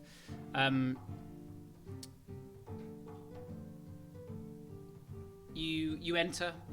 Rufus, you've spent many an evening in one of the more luxurious rooms within the Lion's Perch, escaping your duties within the Sun Keep, getting away from your family and reading late into the night of fae and strange creatures.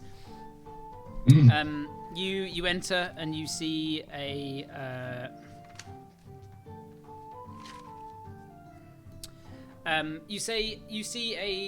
woman probably in her late sort of 40s, human. You know her to be the patron of the tavern, Divon Willow. She has blonde hair that kind of is in kind of curls, but it's greying. It's still very blonde, but it's sort of that like white blonde.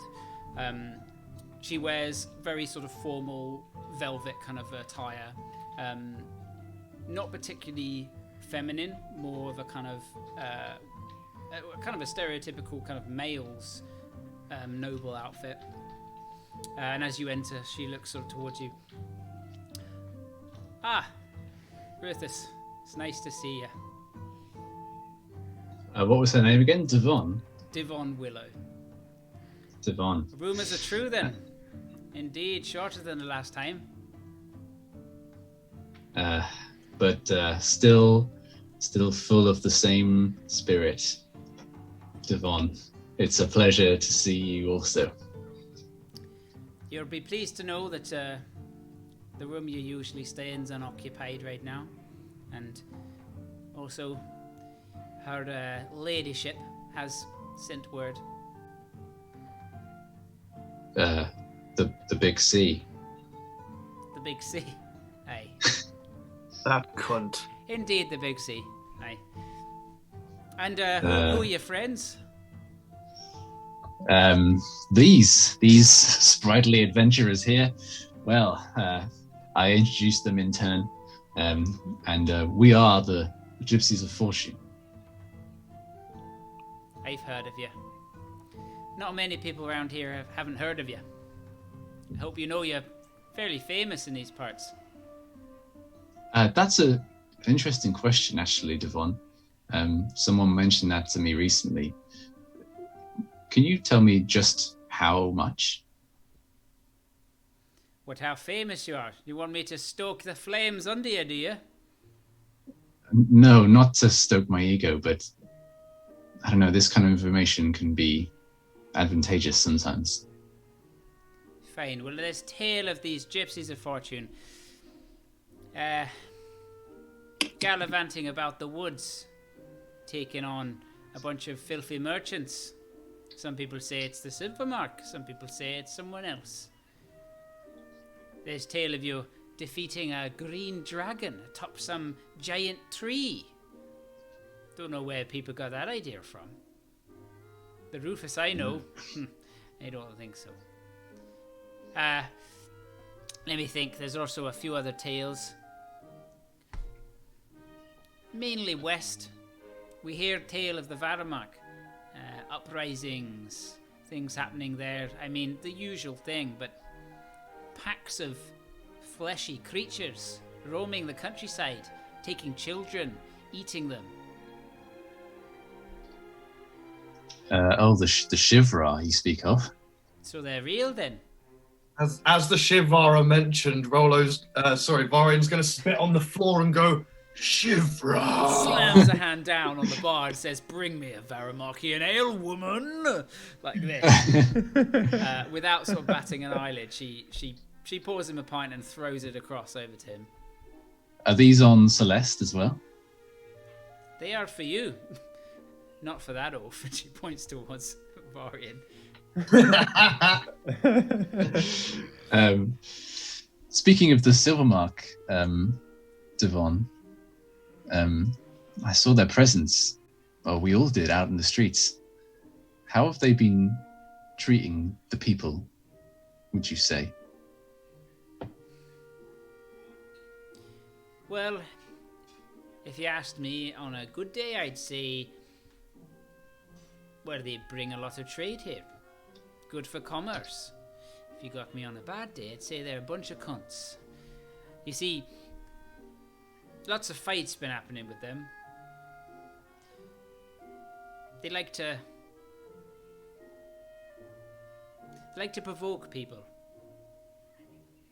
They Nasty, like to use, a lot of them. use And I don't mean use dwarves. the whip. Don't take my words like that. Aye. Most of them be dwarves, but it's not the dwarves that I have a problem with. Wouldn't serve them in here. No, more the Silvermark as a concept. Well, I mean, I have to have dealings with them. They bring in a lot of the ale. As I've people said all the time, they're the bloodline of the Empire. What is their involvement with the looms here in Soulreach? Oh, you're a fine-looking fellow, aren't you? I won't ask what happened. I'm sure it's some tall tale. The looms, I've you say? always been... Indeed. What do you mean, what happened? Their involvement?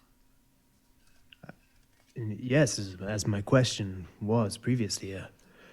How are the Silvermark involved with the treatment of the workers here in Soulreach? Well, are you buying a drink? Of course, and I'll flip her a gold. It kind of lands on the counter and rolls across. You could just pass it to me, and she takes it. What can I get you? Well, me and my brother here are partial to something a little stronger than ale. I can find some spirits.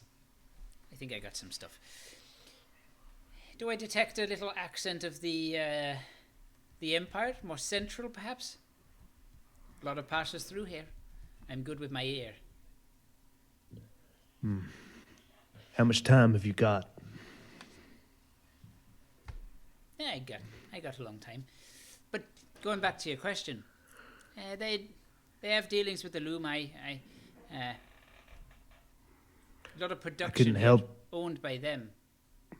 Seems the way of things now. Things being sold off to merchant groups, trade unions, the like. I couldn't help but see that the treatment of the workers at the Grand Loom was, well, it wasn't particularly hospitable. Aye, no. It's not. It's definitely not, but it's the way of things. She passes you and Dutch what looks to be a dark looking liquor. And I'll chink my glass with Dutch and we'll slam it down together. Yeah. Oh no, it's not for now. Oh dear, it's gone now. Walnut wine. It's very nice. You see, it's like nutty, smooth, and sweet. A bit like a sherry. It's like a walnut sherry almost. Well, with regards to your previous question, me and Dutch here, we aren't used to the finer things. We hail originally from the slums of Xanthar.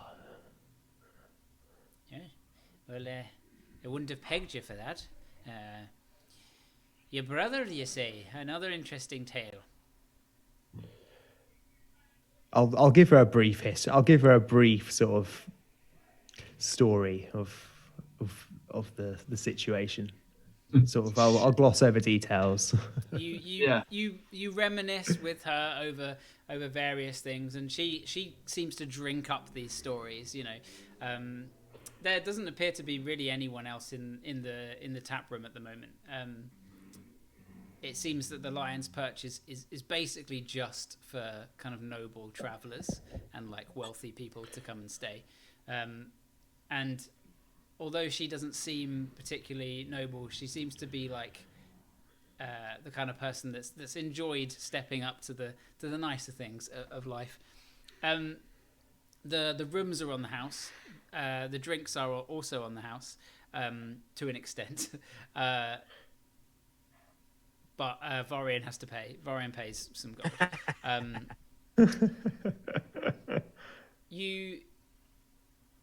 Are you going to bed? Are you bedding down? It's up to you. What you want to do? I'd like to just get everyone a drink and then sit down around a table and just fill them in on everything that's just happened. Okay. Yeah. Rufus will just recount, like, all of that. And then just leave it open for discussion.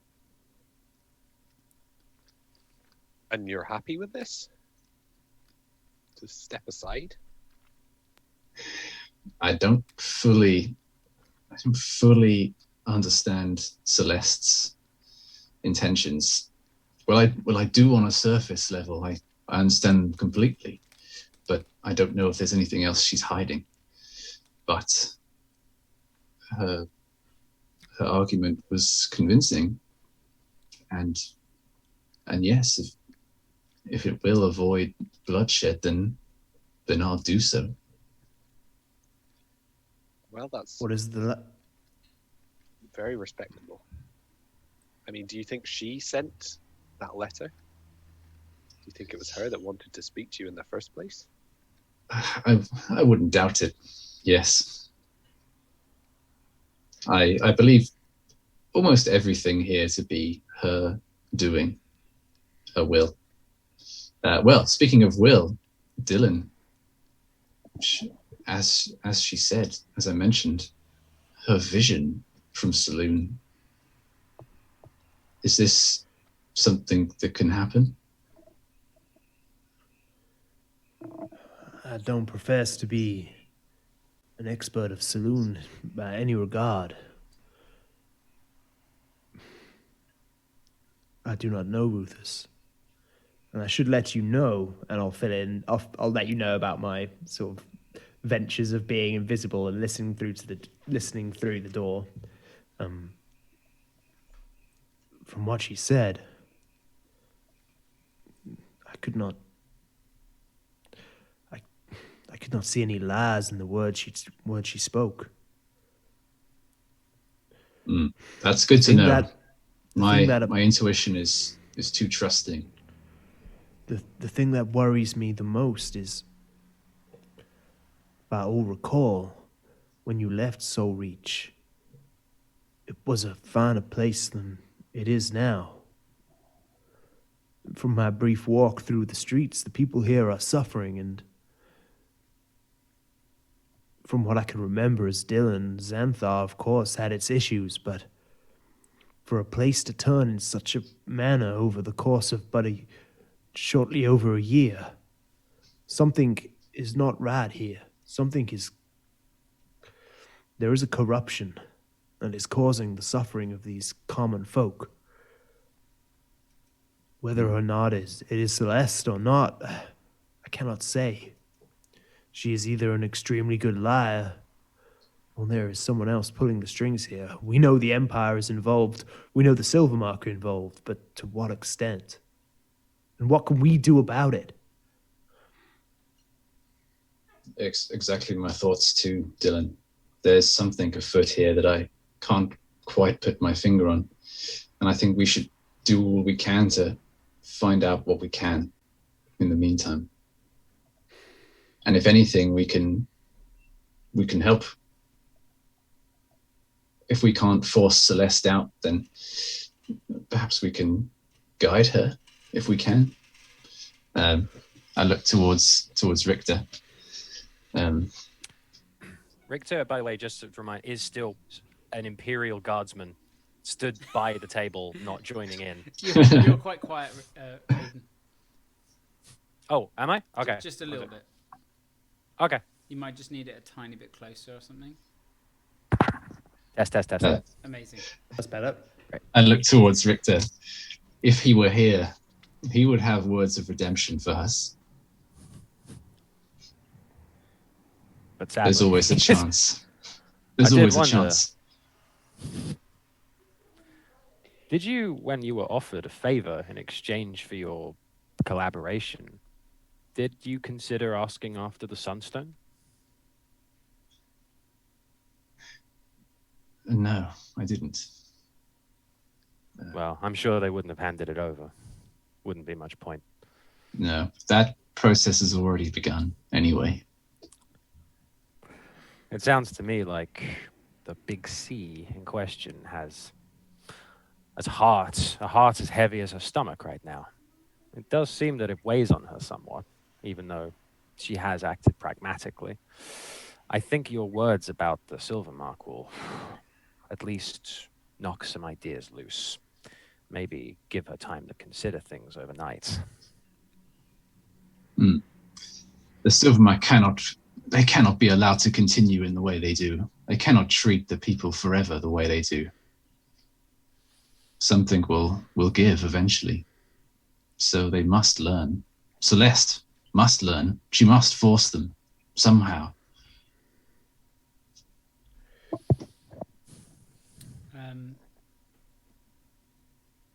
Unless there's anything else.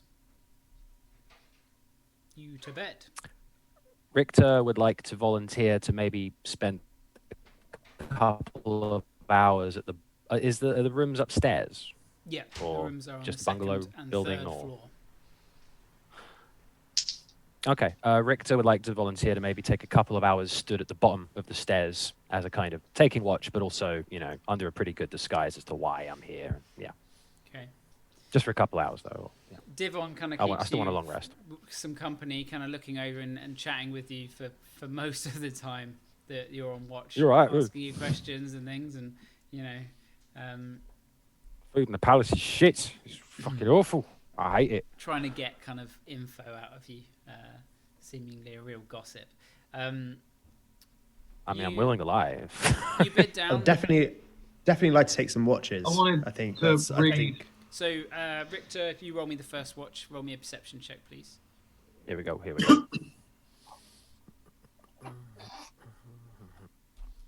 Sorry, I misplaced the sheet. There it is. I should remember there isn't anything to add. Here we go, yeah. 16. You keep watch for the first section of the eve, and other than just chatting with Divon while she kind of clears up and closes down the tavern for the night. Can I do an insight check as to whether she's trying to distract me? Yeah, sure. There we go. 24. No, she doesn't seem like she's trying to distract you. She's just a goss. All right, She's fine. just a big goss. Well, I tell her I saw them moving whores into the back of the palace. Very disreputable, awful stuff. She eats that up. I imagine your passive persuasion is good enough for her to just be. I'll take an ale for that information. Yeah. Okay. Your watch passes. Who's taking the watch? Bless you. Yeah, I'd like to. Is it possible to when I notice Richter go to bed? Is it possible to maybe find a way up onto the rooftop and sort of take Roll me an watch from there? acrobatics check for me. Tent you your way out the windows. Hell yeah. Wrath of heaven. 26. You open your windows. You're in Dutch's room, and you climb your way up from there up to the top. It's tiled roof. It's kind of similar in a way to the buildings in most of the Empire, and you sit perched sort of on there, looking across. You can see the keep. You can see the Elven embassy. You can see the Grand Loom rising high above most of the buildings. Roll me a perception check. 26. 26. You gaze out, and it seems that the fires and the smoke and the smog that billows from the various dye works and the looms do not cease, even throughout the night. You can see the lights and you can hear the noise of the city. It doesn't seem to particularly die down a huge amount. That came in at the perfect time. I don't know if anyone else heard that. No, Yeah. what was Yeah. it? There was a Siren car alarm. alarm it's when the you were alarm saying that. outside. The end of the Loom Labour That was awesome. Labour Day. Um, The siren sounds. and you sit for a time looking out across the city, and you spot something flying in your direction from the east. A small bird, perhaps. And as it gets closer, you take a stance, but it's flying directly towards you. The closer it gets, the more you're. I imagine you're walking through Ook, so you can actually see. See stuff. Yeah, Yeah. maybe like a combination of the two. It hits your 50-foot blind sight radius, and you sense it to be a small winged creature, a bird, perhaps a raven. And it flutters down, alighting on some of the rooftops sort of nearby you, doing that thing that kind of like hops along sideways slowly towards you like that. You tentatively kind of move closer towards it, and it immediately kind of into a stone statue, and it begins to kink, kink, kink, and slowly fall, sliding down the Okay, rooftop. I take it. You snatch it up. This is the raven statue. Oh fuck. I'm just going to send you the letter in its beak. Oh man, Ooh. Long, man. you got Goodness. mail. Who did we send that out to? And when? It went missing. I sent it to the church and it went missing. Yeah. Because of that bitch. What, Blackbird? Yeah. Tash, you've just sent that to Emil Stag chat. I've got to look at it so it's there. Have I really? Oh, that's Yeah. gonna really confuse some people.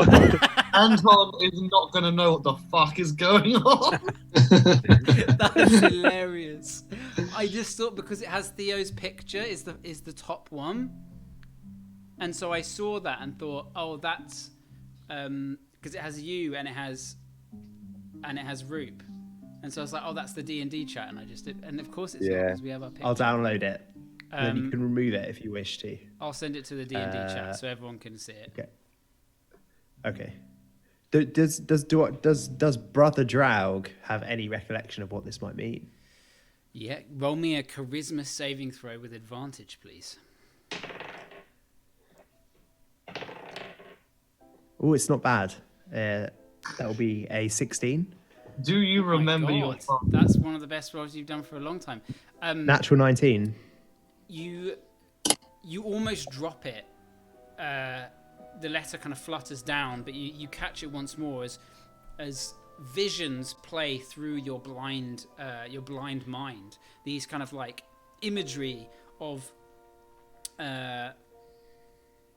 this man, this father figure, this person, Elderwick, standing in an arena, stone arena, beneath a mountain. You see a dark elf lying on the ground, your father over him, lifting his soul back into his corpse. Standing to the side, you see a pale human, but with silvery skin, silvery hair, and milky kind of silvery eyes. You know it to be Yunin, your brother. The visions sort of flash and come back, and you regain those memories.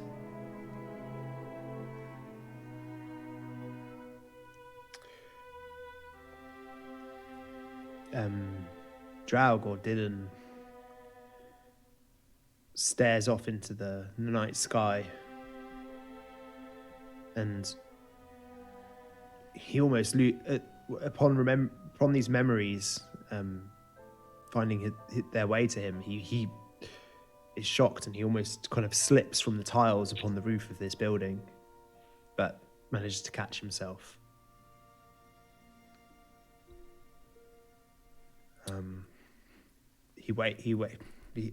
He stays up there for a longer time to finish his watch, but perhaps he's no longer. He's lost in thought. He doesn't know what to make of this. As Draug, his memories are still patchy, of course, but he knows that this is with regards to the only two individuals who he knows share his own blood. As much as he wishes Dutch would be his true brother, this is not the case. And he's torn. He knows that he has an important decision to make. And with that, he... I will say that with your blind sense... Yeah. No, in fact, don't worry. With that, you climb back down into the room.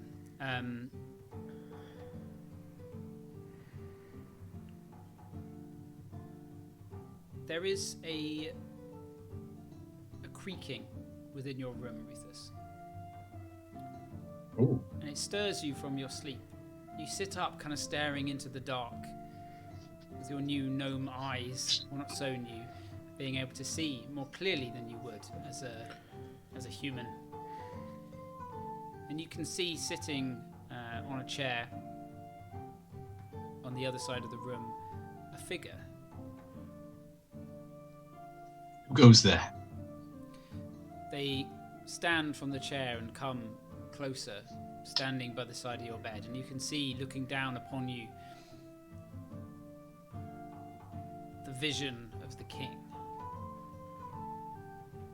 There's almost this breeze that blows around him, all his clothes kind of billowing softly about, like he's in an unseen sort of zero gravity wind. His majestic hair is kind of like billowing out behind him, the king's crown upon his head. But yet, his demeanor is that of a diminished man. You can see bruises and kind of liver spots. You know, an old man. He stares down upon you and says,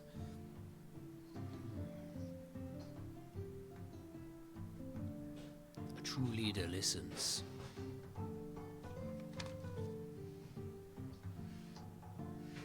A true leader is just.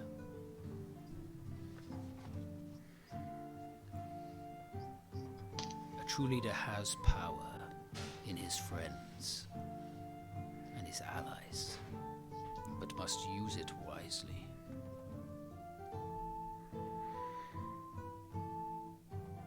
A true leader must treat all with equal respect, even his enemies.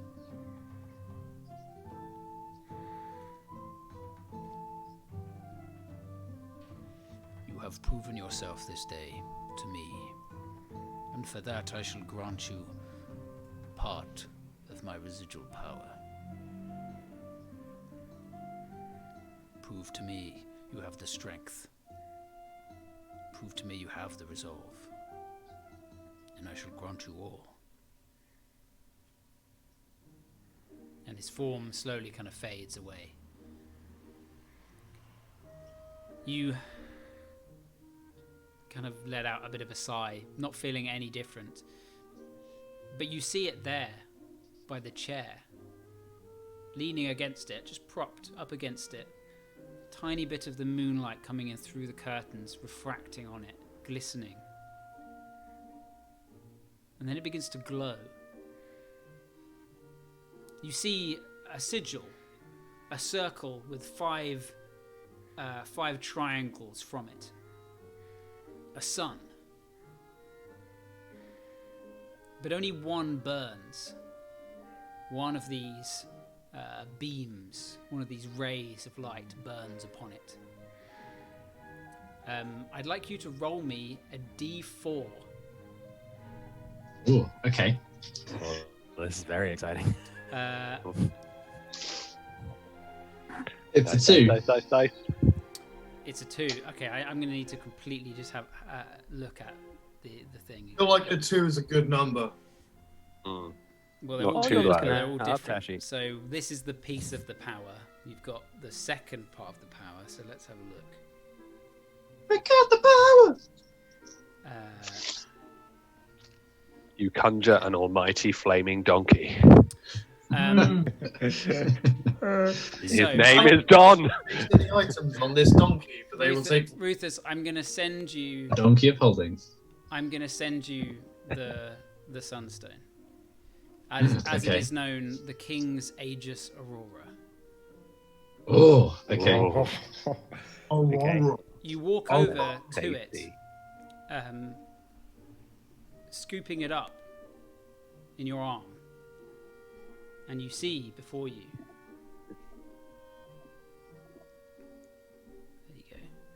You see before you the Aegis Aurora, a glorious golden-plated round shield that glows with the fierce light of the sun. It is emblazoned with a vivid sun with 5 rays, one of which shines brighter than the rest. As you pick it up, you watch as the ray that is currently lit, which is the second one, if you were doing clockwise, suddenly goes dim, and instead the next burns bright. You are attuned to this. Are you attuned to 3 things already, out of interest?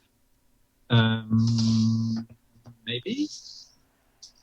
What am I attuned to? The sandals and the sword. I think that's it. Okay. Well, if there was anything else, that drops. Yeah. Oh, I had the maritime armor, but like. Oh yeah, but you don't have that on. So while attuned to this item, you are gifted the power of the sun. The shield is a +4 shield. Oh, fuck yeah. So that's like +2 for a shield, but it's a +2. So it grants you a +4 rather than a +2. Yeah, yeah. Oh, sweet lord. You gain No one can touch me. you gain +1 to strength and charisma that may exceed the maximum of 20. Okay. You have advantage on perception checks during the day. I've put Wait, perception go checks back. at during Go the back. day. I've sent you the image on Facebook. You can literally right, just okay. see it. You gain Charisma, proficiency in performance. Oh. And then the main thing, which is the abilities. At dawn, so this, you don't have the ability of this yet. It has just changed once. And the others are locked to you currently. At dawn, you may choose to change the day. Roll a d4 and select a new sun ray, starting at the top and counting clockwise. So if you already had number 2, it would go 1, 2 would be 3, and you just count round from it. So you were already on 2. The ray was already on the number 2. So you rolled a 2, so it goes 1, 2, because it skips. It can't be the same. It has to change when you change the day. So technically it's the number 3 on the list. So starting at some kind of clockwise, this determines the new day, which corresponds as follows. So number 2, which you are currently on, is the Battle Master. Number 3 that you've just moved to is the Rune Knight. So you need to redo an entire character sheet with a different subclass. Whoa. Changes. Oh, your fuck. subclass. Oh, yeah, because they're all the subclasses. Oh my god. Holy shit. So number Oh 3 my is the God. Luminous. It's called Luminous, and it's meta the Rune Knight. You were on Brilliant, which is the Battle Master, and there are the other 3 which you haven't unlocked yet. You can spend 10 minutes concentrating to transform it back into a monolith, like normal, and then the Curse at the bottom. Curse, yes. Oh, no. So I forgot Anyone about you the love curses. gets horrifically sunburned. Wielding this immense power comes at cost to your physical body and mind. You lose the ability to willingly lie and must forever be truthful with your words. Oh. Wow. You also have disadvantage to perception checks at night. And when you change the day, you undergo extreme strain and suffer exhaustion equal to the roll of the D4. Oh my lord. Wow, So okay. you'd suffer 2 exhaustion upon reaching for this Aegis. You grab it, placing it upon you, and the ray shifts to one of the others.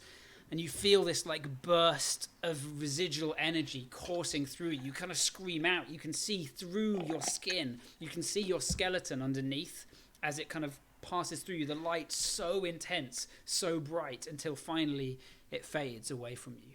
You're left feeling exhausted. Does anyone But- hear the scream? You can roll me a perception check. Here we go. Got to open the right tab.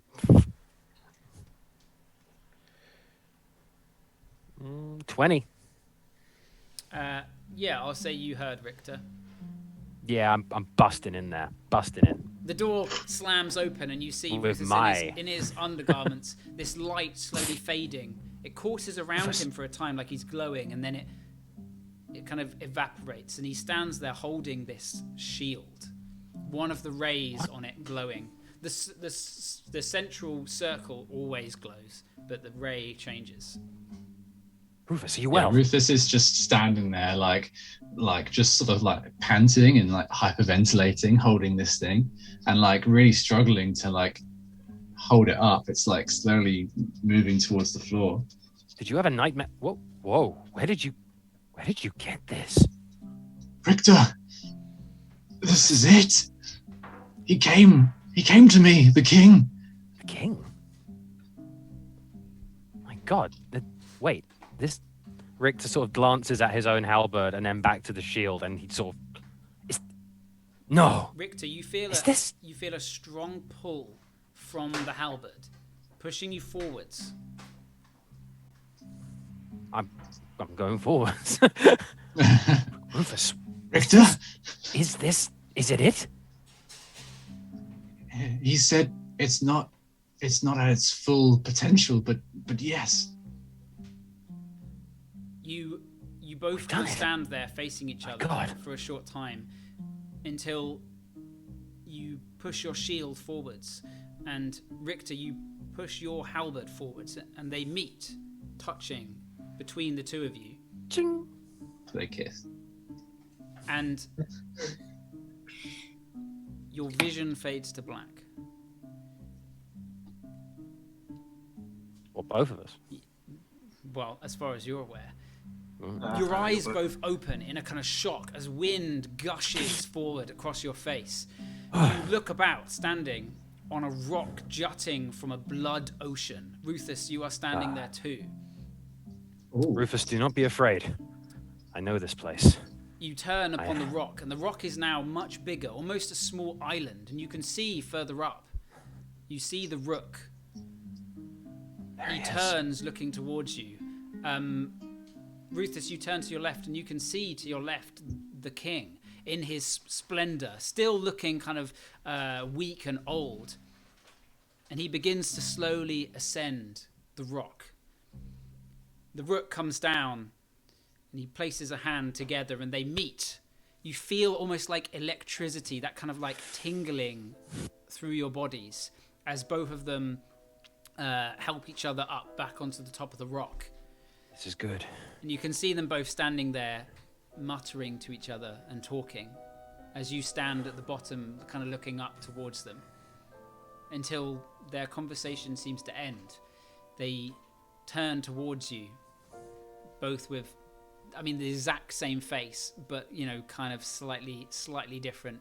They both kind of nod, looking towards you both. And the vision fades. And you both stand once more in the same room. Yeah. Rufus, did you? You just. We saw the same, did we not? I think they're proud of us. I think we're doing well. I think we're actually doing it. This is it. This is it. feel very good about our journey. And I'm gonna. Progress. Rufus is gonna clasp hands with Richter, just how the Rook and the King did, and he's gonna. You may not feel it, but Rufus is fully hoping that there's a sort of tingling electricity flowing throughout the room. Oh yes, believe me, there's a tingle. You Oh, both feel an extraordinary bond to your stones. And Forever meta-wise, my mare. you are bonded to them. Even if they are away from you in someone else's possession, you can use a bonus action to just draw it to you, and it appears. Fuck yeah! Yes. Shard blade. Crystallizing amongst you, yeah. Wow, Fantastic. Cool. Very like, cool. With almost like awkward silence, Richter sort of still smiling like beatifically at Rufus, just sort of slowly sort of backs out of the room, looking at his halberd, looking at the shield, looking at Rufus, looking at himself, and just smiling and nodding the whole way, like yes, yes, yes. And I leave the room. Rufus's my head like back in. expression Yes. of like awe and like excitement changes to like, that was weird. I didn't know. We're just going to sleep together now? Like, this has to end, right? This moment. There hasn't been any inter-party romances yet, so I mean... There hasn't been. Yeah. Maybe there's yet to be. You all bed down for the rest of the night, and you awake feeling rested. Spell slots back. The only change is that Rufus, you have 2 points of exhaustion. Is that even after the rest? This is like at the dawn, because it's of a new day. So you start with the exhaustion. It's like so you can't change. Essentially, if you change, it's going to fuck you up for a while, potentially quite a while, at least a few days or even more. So it means you can't just change every day. Basically, you've got to There's a punishment to it. What does 2 exhaustion give me again? Half speed. So you have disadvantage on all ability checks, and your speed is halved. Limp Okay. So you awake. You all head down for some breakfast in the Lion's Perch. You gather yourselves, and you see Rufus come down the stairs, a brilliant shield upon his back. Hang on, where'd you get that? Did you go shopping without us? I had a visitation in the night that Richter can attest to. Oh, yes. The king, he came. He spoke to me, and he left this here for me in my room. I'll lay it down on the table. I was This is alerted it. by Rufus's cries, and I entered the room to find him clasping this brilliant shield. And then, when his shield touched my halberd, we were taken. Were we not, Rufus? We were taken to the ocean of blood. Indeed, I saw it. A hideous but somehow beautiful place. What did you 2 have for dinner last night? Lots of ale, but this is real. Believe me, this is real. And when we met, the king and the rook both appeared, and they clasped hands. They seemed pleased with what we had done. My fellows, I think this is a great step forward in our quest. Something marvelous has happened. So, Let's prove it. Dylan, bring forth your quiver.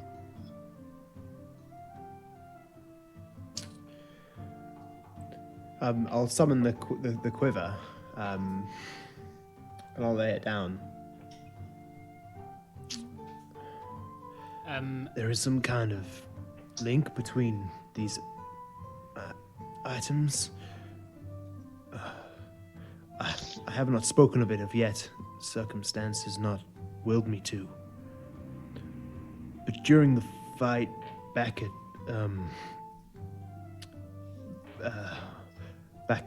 Elwyn Tor's, when I was using the powers gifted to me through this quiver, there was an entity that was speaking to me, one that I believe was linked to this relic.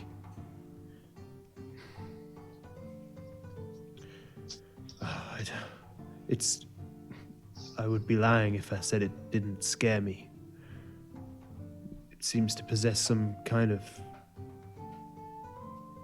ill will. I cannot put my finger upon it at this moment. Ill. Towards Well, you or towards? It seemed to anyone? rejoice when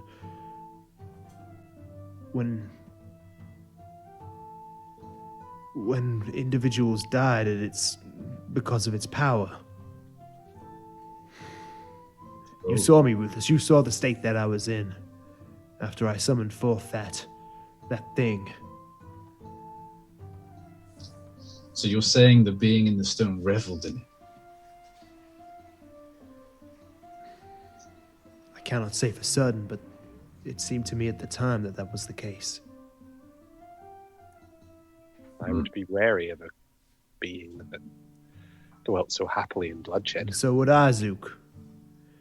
But if these entities that reside within the halberd and this new shield are entities, they are powers for good, then what is it that I hold? I don't know. Dylan, do not fear.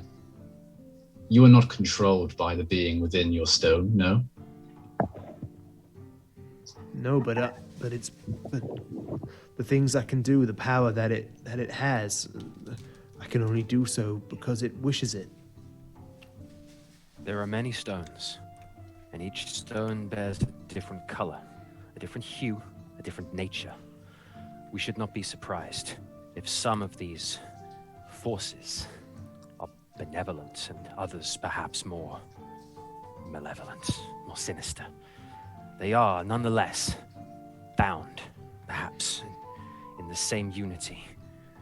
One cannot have a whole without every item and artifact, and perhaps we must accept, perhaps, a darkness as well as a light. Perhaps. Well, If anything, you can take it as a lesson, like a cautionary tale of power. And furthermore, it seems that the powers that I have been granted, for the time being, they have been spent. Whilst we were at the Sun Keep, I tried to call upon some more of the powers that the quiver possesses, but I was unable to. So they're- Yours is the same. Any of the charges that you've spent so far have never come back. yeah. So these beings are limited. I have to say, and again, I not yet conversed about this, but I was, well, there's a fellow, quite whimsical in nature. I called him Mr. Jack. He's in my circlet. He dwells up here. But he just came across as a barkeep.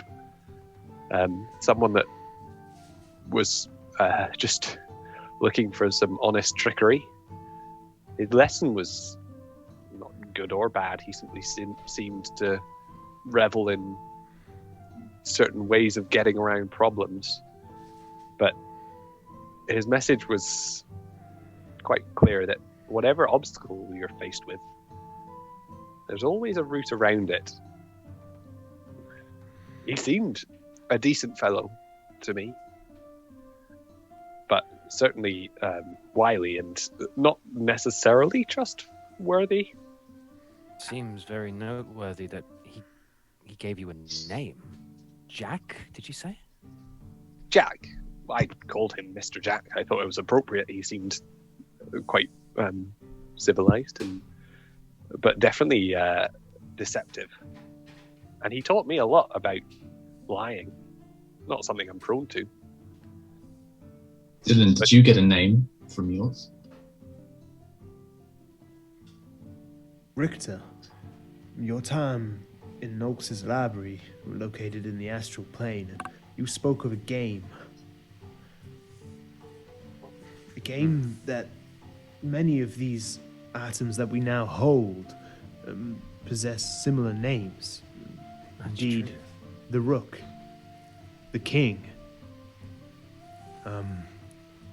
and much the same, to answer your question, Zook. I believe you mentioned a piece called the Queen. That is, I can only assume that relates to the Queen's umbral quiver. So we have a queen, a jack, a king, and a rook. Richter extends his halberd again and says, "Please, brothers, we must try this. Your shield, your quiver, your circlet. If it does not work, it does not work, but something incredible might happen." Well, here goes nothing. And I take the circlet off my head and just hold it out in front of me. You halberd through it. hold your various stones out in their forms. As you push the quiver towards all three, your hands begin to shake and move back from the quiver. All three of you seemingly worried. The circlet that you hold, Zook, comes back for a bit, and then it decides it stays. But the halberd and the shield seemingly want nothing of this. I'd like Dylan to roll me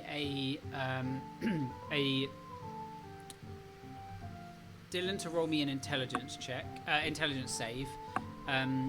Richter to roll me a strength save, and Ruthus to roll me a charisma save. Is it magical? It is magical, yeah. 17 on my strength Oh, save. no. Nice. 22. Okay. I got a 9. You push yours forwards to the point where they're nearly touching, but the shield resists. It resists for longer. You sense it not. You sense a trepidation in it.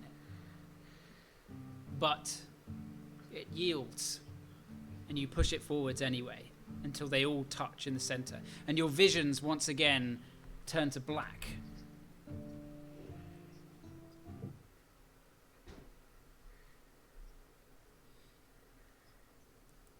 Your eyes open as wind buffets your face. You can hear the lapping of the ocean around you. Zook, Dylan, do not be afraid. We are familiar with this place. A lightning strike streaks down onto the rock, and you see where it lands and the bright light fades. A figure in simple outfit, a curly kind of mop of hair atop, landing next to the top where you can see the rook and the king both stand. The lightning kind of flashes, and the rook puts his hand up like this. The king, old, stands still. And the jack from the lightning strike looks about. You can see around him things begin to form, and a tavern begins to be built upon the rock, obscuring them from view. That was him. That was Mr. Jack. We charge in. I charge in. You move forwards. Dylan, you sense around you this like lapping ocean, but it is thick and viscous. The clouds above you now instead, Richter, you would notice are turbulent. A great storm rages above you and whips about. Much more fierce and strong than it was before, yet almost kind of playful in nature. But a darkness shrouds this island. The distant horizon is now obscured. almost as if an oppressive gloom surrounds this place. You begin walking up. You push the door slowly open, and you can see inside the three figures standing, conversing. You can see the Jack kind of yelling and laughing, shoving the Rook, who looks grumpy and giving him a bit of a scolding. What does the Jack look like? The same, the exact same face. Oh, like they all have the same face. The Jack is almost younger, slightly younger, more attractive somehow, even though they have the same face. A mop of kind of curly blonde hair atop his head. He wears sort of like a tavern owner's robes, a bit bard-like.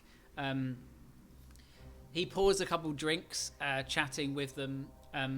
The Rook seems very grumpy, like he's not having any of it. Like, what is this tomfoolery? But the king, old in his ways, stands there kind of looking amongst them. And you all enter. And they all slowly turn, facing towards Dylan. You sense a cold presence behind you. And you turn and you see standing in the doorway a figure. A female figure. And as they step slowly into the light, you see almost the female reflection of all of their faces. Very similar, still with the same features, but long dark hair that flows down. Kind of almost to the knee. It coats down across. Pale skin. With kind of almost like sunken eyes, but very beautiful, but very old. She steps forwards, almost flowing with a shadowy grace. This darkness seems to kind of shroud her and follow her. And you can see in her robes and her cloak, almost like stars, little lights, small galaxies, various kind of like cosmoses kind of swirling about her.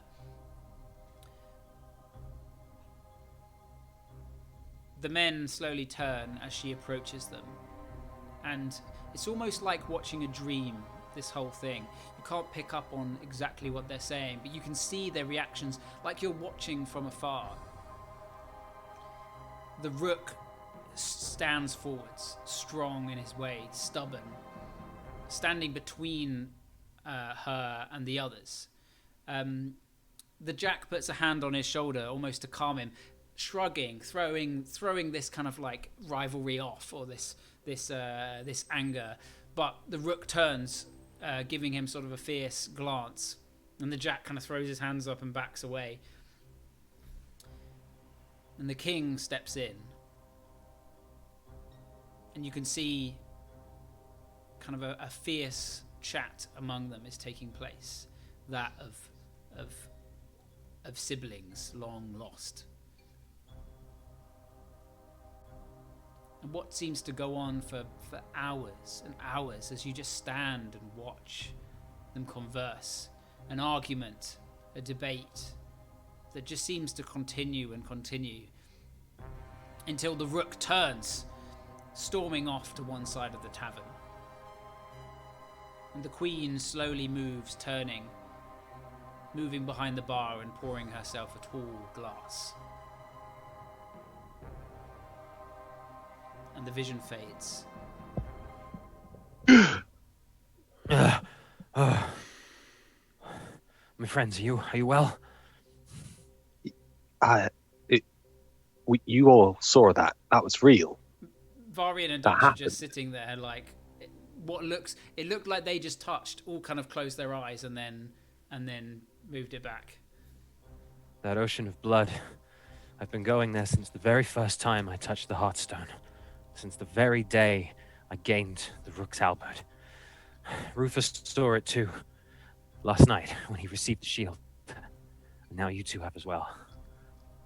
That's the place where they are. I'm not sure. When I went there was a moral test. I was put to question of command and responsibility. I had to fight Strikes against me those as waves. But entities more powerful than ourselves toying with us. I do not like it. But these are riddles. What do they wish with our mortal souls? Are they? Are they playing with us, or do they truly indeed wish to help us? I'm not sure, but better in our hands than in Bran's. I don't understand if they are toying with us. They seem more preoccupied with their own squabbles. Of course. So what do they care of our simple lives? These are clearly not mortal beings. They are involved in their own petty squabbles. Why? I apologize. That was nothing but confusing to me. I wonder I if do they not see were. how it helps us in any way. I wonder if they were mere mortals once upon a time. They might. But Rufus, what does it you- mean? I mean, I don't know. Did it strike Take us- anyone else as almost like a family? it Old struck- siblings? It bared similarities to what we witnessed yesterday. A difficult family reunion with all of the struggles and strifes that can exist within a family, but still, a reunion that's at times perhaps must happen. But these people that... Why do the creatures that dwell in the far north, why do they want them? Maybe it's The something... power they hold. But is it just power or secrets? Maybe these beings know something. Maybe they're prophets of a bygone era. Hmm. Maybe they have a message that they've not yet chosen to tell us. It could well be worth looking into the beings themselves that reside in these stones, as well as seeking them out, learning what we can. I feel the relationship between them may be key. I concur. I understand Well- there is something going on here, but I cannot help but feel frustrated. It seems a distraction to what is important. Seeing the people suffering here in Soul Reach really drove home the reality of the existence of what it is to be a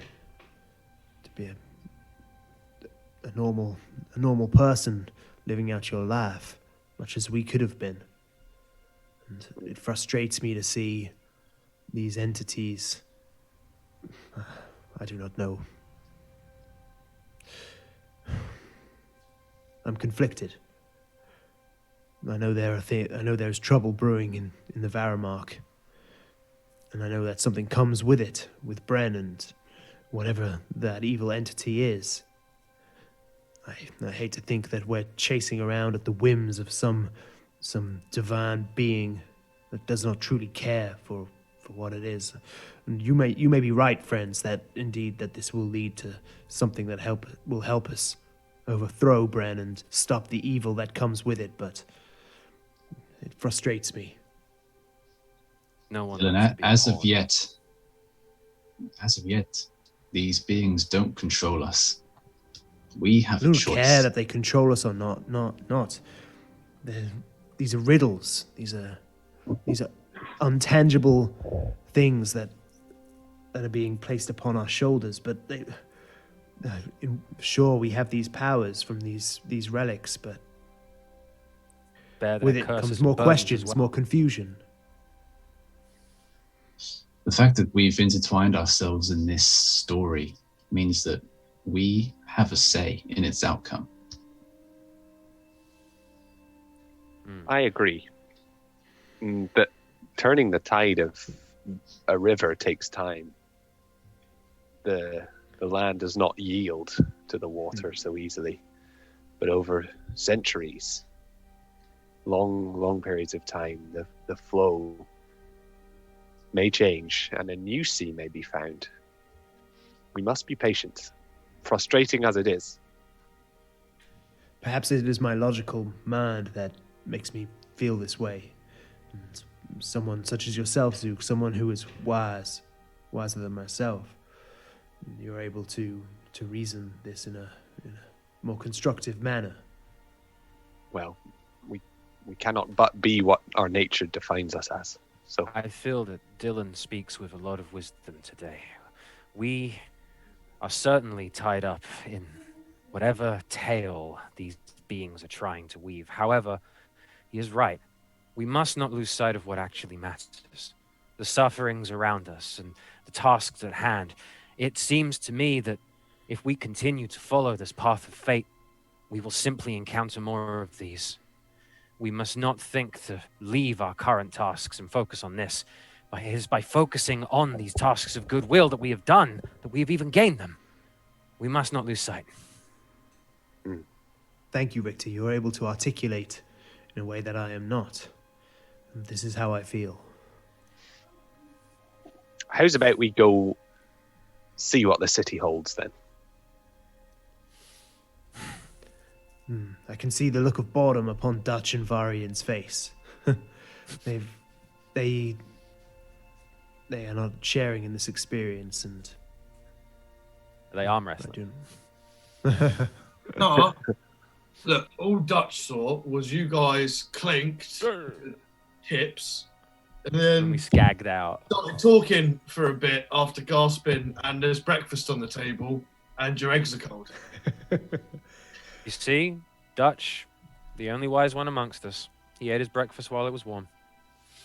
Oh, a little cold mad egg. relief. I guess we'll start scoffing breakfast down. Okay. You finish up your breakfasts. What say you, gypsies, for today? Within Let's go shopping. Dutch, you caroused last night. I will say, it's part of your Cool. carousing. So you relatively know your way around, and you feel like you can't get lost now. Excellent. I did want to say, for the whole thing, I wanted to sit down with my little bear totem, set it out. Any other sort of woodlandy things that I just have in my components pouch? So like maybe some bones and like an acorn and like a pine cone. Put that down, sit there, read the book properly, and then reflect on it afterwards. Okay. It's a certain amount of hours, I think. Okay. I think it's 48 within a 6-day period. Okay, so you've started Big it. breakfast. I'll say you spent like most of the morning. Maybe you got up early, so you've done 3 hours of it so far. So mark that Okay, cool. down. Rufus, how are you getting on with your squat nimbleness one? How many hours have you done? Yeah, I was going to ask if I could read some more that night. Yeah, sure. How far through are you? Because it's been quite a few days. So I've read 19 hours, How much have you got to read 48. over a I think. 6-day period? I don't know. Not sure.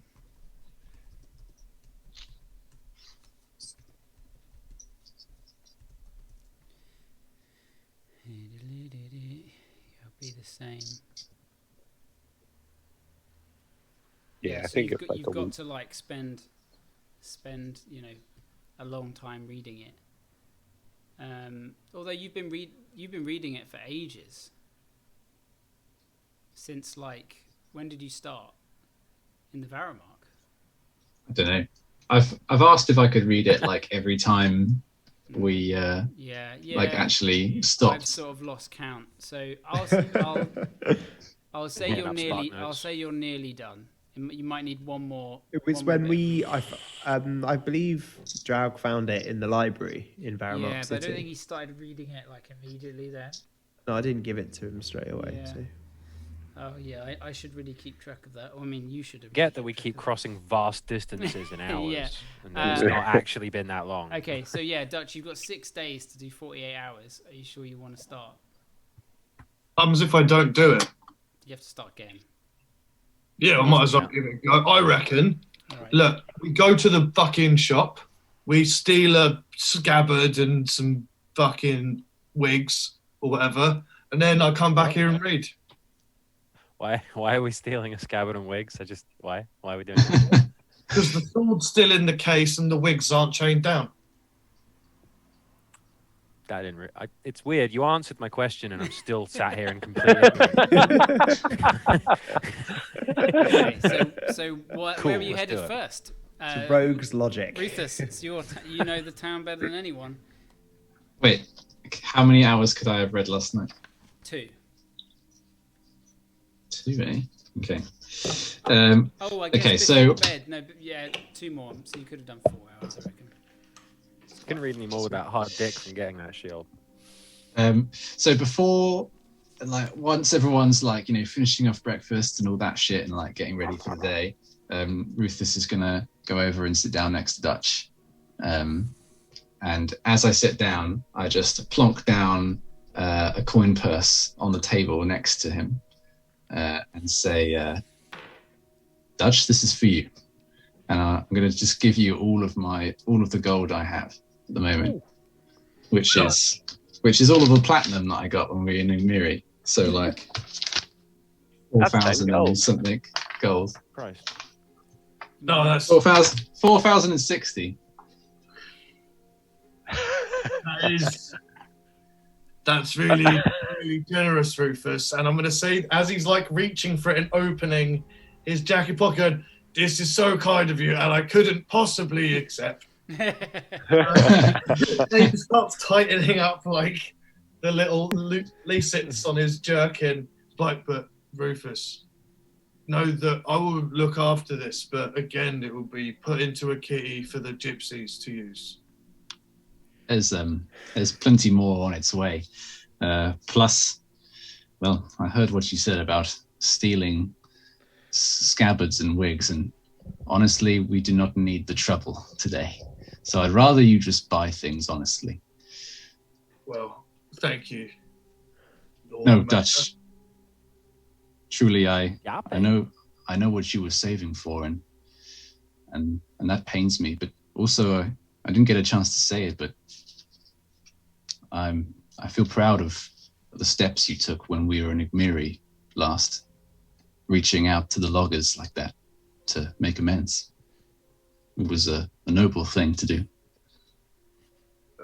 Thank you, Rufus. Between yourself and then Zook, my brother, definitely Richter, not so much Varian, but you're all good examples of how to use things responsibly, respectfully, and to wish better from everyone. I couldn't say it better myself. Plus, I need you to be ready for what's to come. Yeah, I'll be ready. Even more ready than you are now. I will be more ready. I will get more ready for what I don't know is happening. Good. Richter, Yes. I wondered if you would mind accompanying me today to the warehouses. The what you call them slums, I think. Yes, slums. Rather underprivileged housing. I figured we could perhaps go and see what we can do about helping them and possibly spread the word that we're not crazy outsiders that want to come and destroy this sort of massive pollution. To redeem our reputation would be in my closest nature. Thank you for this invitation. I would love to. So be it. We'll head there this morning. Post haste. So you're splitting up? When is Rufus's supposed to make his speech or his announcement? You're not sure yet. Oh, we haven't actually received a date or summons for that. You know it's today. You don't Oh, it's imagine it's today. the morning. You haven't been told, so. Rufus? Okay. Have any of you guys got sending, like, to just in case that we're away? Nope. Perhaps Okay. we should ascertain a time to meet and observe this speech. Rufus, do you have an idea of where you want to hold it? Yeah. Yeah. I think I probably would have already relayed it, but yeah, it's in the. I'll point to the map that we've got and show you. It's in the main square outside the loom and the tavern. I mean, we could come find you all once we're done in the warehouses. It could come early afternoon. They can't start until Rufus gets there, so it's kind of on us to arrive when we wish. Quite. So Good. you're going to see the poor people. Aye. I've just been given 4,000 gold, and I know we need to go shopping, but now I feel like a bit of a dick going and spending all the money. So, Why? well, Money is meant to be spent, isn't it? That's the concept. It comes and goes. yeah, Lost enough of it. I would spend it before you lose it, if anything. yeah, I'm gonna go shopping, and then maybe afterwards I'll go to the slums. Smoke them if thou hast them. Yeah, So who's going where then? Richter and Zook going to the storehouses. Boom, we're going slumming. The others, where are you headed first? I'd like to go and speak to Talura because Celeste said that I could, Okay, so you're going to go do that. wherever she is. Yeah. Okay, you're heading to the Sunkeep probably to ask around. brother, I'm going to go pop to the shop. There's some Sure. stuff in the window that looks good. Cornetto. Varian says he's going to do some scouting for potential business for ale trade, and he heads off on his own. Heads back to the bar and orders another drink. So where are the brothers heading first? I don't know what he wants to do. I said I wanted to go to the shop. What shop? Which shop? The shop All with the of nice them. little bow and shit in it. Oh, so you're going to the bow shop. Okay. Where do we belong? But- Oh, is that just a bow shop? Oh, I want to go to like a weapon shop. There's the Molten You don't wanna Star felt Forge, the Fletcher? or there's the Witch Vault, which is like magical items. Yeah, I want to go But there. then I don't know if Tashi's changed actually what those places are. No, that's what they are. I mean, if you got money, you want magical items. I want magical items. You got money. And then I should probably go and get a bow because I broke Rufus's one. Like, I fixed mine. wants to do that. You fixed it. So, Yeah. So Dylan and Dutch, where are you headed first? Happy to go wherever you wish, Dutch. I couldn't help but noticing there was a building called the Sunset Archives. I wouldn't mind visiting there when we have a moment. Yeah, absolutely. What is the archive shop? Is it a shop or just a library? I hope it's a library. Oh, well, in your carousing, you would have seen. Yeah, that's what I'm saying. It's a large building set out. It looked like a big library full of books. Okay, Very cool. grateful that the hunger has subsided. Yeah, no hunger. Yeah, that's good. Fuck Yeah. the slums. Library. Does Dutch still want to eat orc flesh? No. Oh yeah. Father Warrior's for that. He had that cured. Oh, nice. Um, That was hilarious. Just wants bowls of oats now. Yeah. brother, may I Some share oats. your oats? No, brother. I've already begun to eat the oats. Brother. Well, Heartpiercer Bows is on the way, so you can stop there on the way to the archives, or go straight to the Witch Vault. I want to go to the thing. He told me that the bow's fixed. I forgot the bow got fixed. All right, to the Witch Vault then. Yep. So, you head through the city streets. You pass the large elven embassy, and you can see robed figures, elves, moon elves, sort of like shambling between the archives and the embassy, almost kind of like quite monk-like. But also bureaucratic. You pass through the town square into the area where the Everblaze Tavern is, and you can see the Grand Loom is in full swing. Did it ever stop It's unlikely that it ever even stopped producing during the day, during the night. Sorry. You can see a man, a man that you saw the day before, standing on some boxes, crying out about the vessel of the new Lord, how it will be the new people that shall lead this place to the new light of Saloon.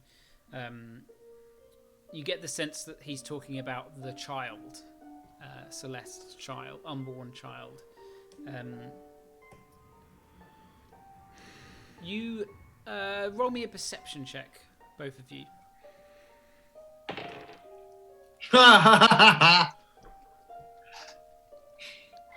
So mine, I assume good. What do you get? so mine one. A -1. okay. You go blind. You Dylan. close your eyes.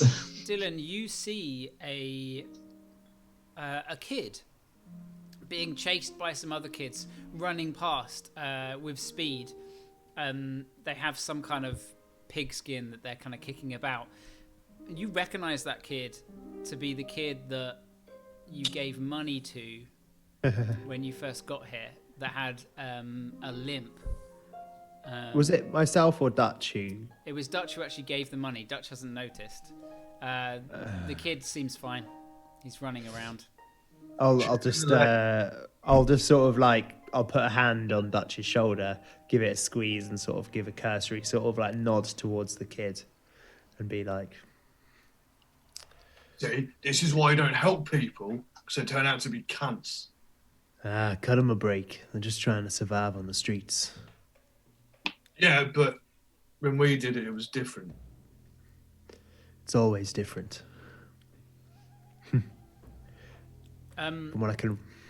You continue south, and you see a rounded building with a domed roof of dark black, sort of black purple tiles. The Witch Vault. A sign hangs with a sort of potion symbol, kind of green potion symbol on it. The lights are fairly dim within, and you can see most of the windows that surround this circular building are curtained with sort of a dark velvet. I'm gonna go in if it's open. There's a sort of ding ding ding ding ding noise as you enter, and the smell of kind of incense hits your nostrils. It's very kind of quite misty and smoky within. And you hear a voice from kind of beyond the smoke that says,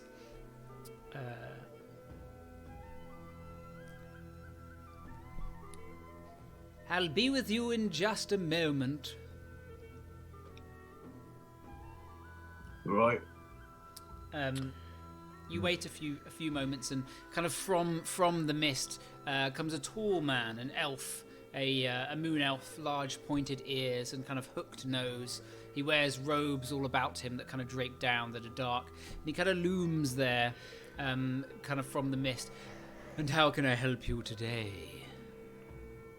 I was hoping to peruse your wares, browse your goods, and perhaps purchase something from your fine self. "Well, of course.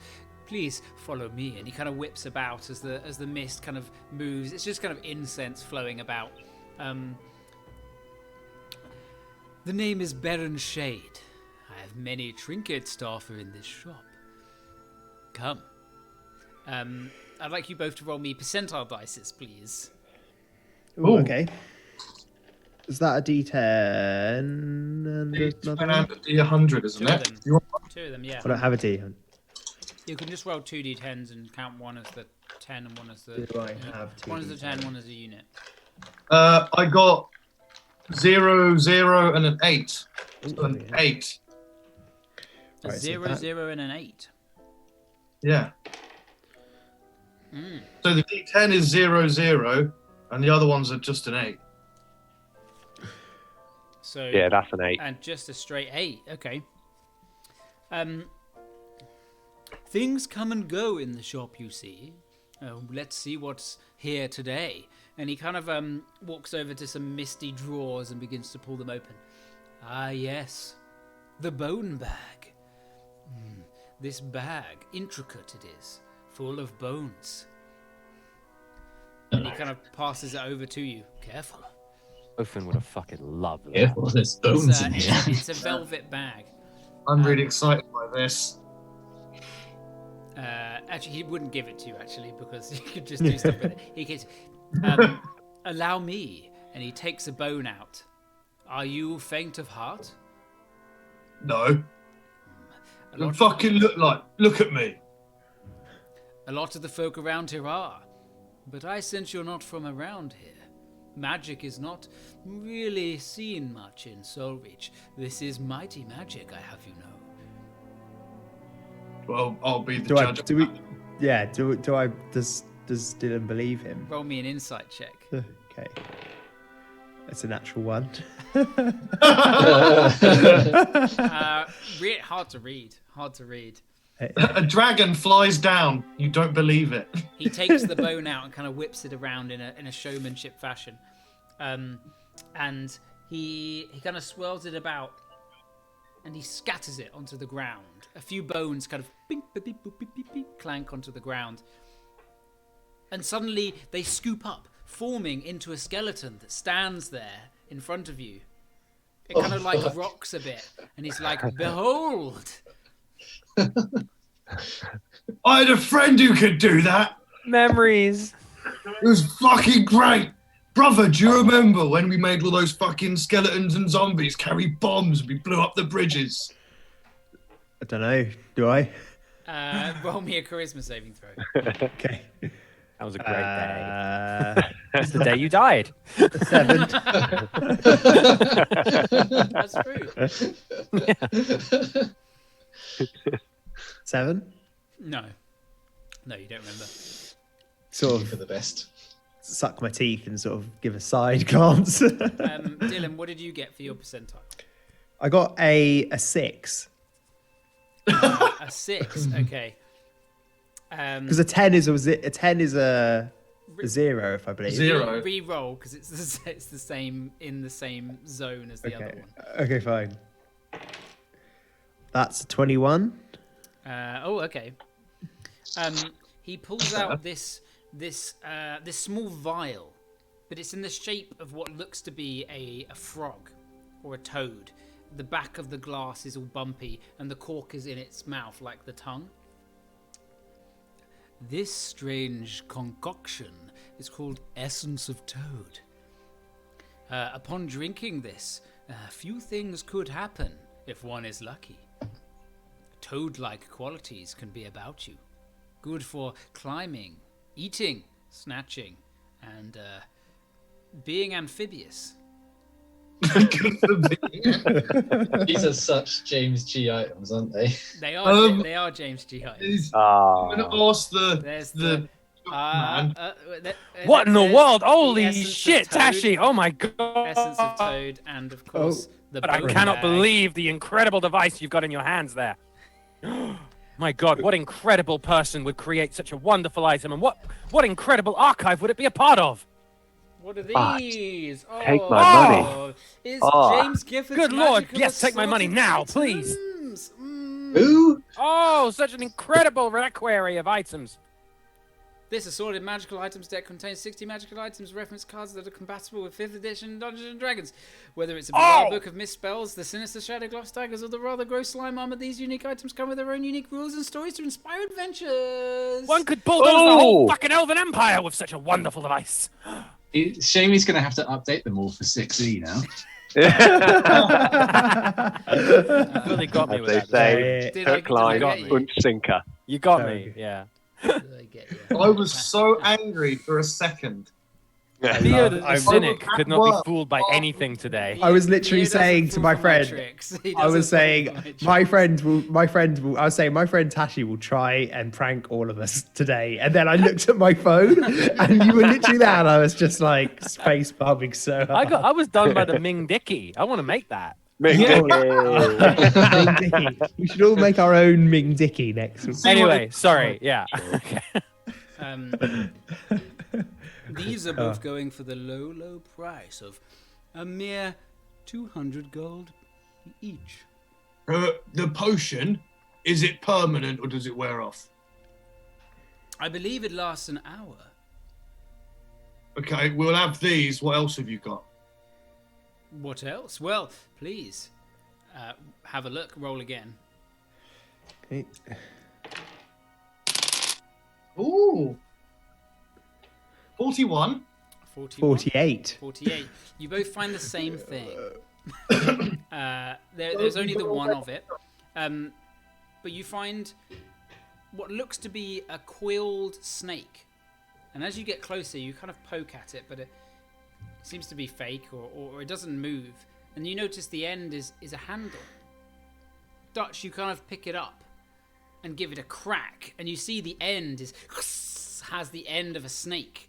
The Viper Whip. Oh! Quite a peculiar item that. Upon hitting your target, it can inject a bite, which allows you to track them indefinitely for a short period of time. Indefinitely for a short period. A whip's Great finesse, salesman here. It is can be finesse, yeah. It's either. Interesting. That is a It doesn't- joyous thing. This whip doesn't have the bonus action grapple that the other one does. It does not. And I do not want this whip. No When, sale, sir. When you whip a target, it is a +1 and does some extra poison damage. And when you whip a target for the next 12 hours, you are aware of where they are within a mile. How much would this whip set us back? This whip would set you back 500 gold. I see. Do you want it, brother? I don't think I'm proficient with whips. Is a whip a martial weapon? It is a martial weapon, yeah. I am proficient with martial weapons. There you go. Thick. I could have a. What does it do again? It's a. It gives you Castlevania powers, is what it does, son. It literally does. I think I'd rather a nice bow, but I mean, Okay. no. Take the Look whip. You again. must take the whip. Change your character entirely and take the Or whip. we could go to the bow shop. Yeah, can we have This is another look? Does he have anything else? Anything else? Not today, but perhaps You have a tomorrow. whole shop with 3 items in it. That's how the magic works of this shop, you see. We could buy the lot and just. Well, No, take let's a lot. leave it. What? Sorry. Just What does the buy the whip first do? It's bit. like a D. It's a D. What? It's a D12 of poison damage. That's quite good. No, it does an extra D4 poison damage. An extra D4. So it's a D4, which because a whip is a D4, plus a D4 poison damage, and it's a +1 whip. I mean, It's okay. Can I dual wield whips? That's the tracking thing is the name. Yeah, you could dual wield whips. I've never even considered that. I want to dual wield whips. Just spin. Just do a Dutch. Zangief spin.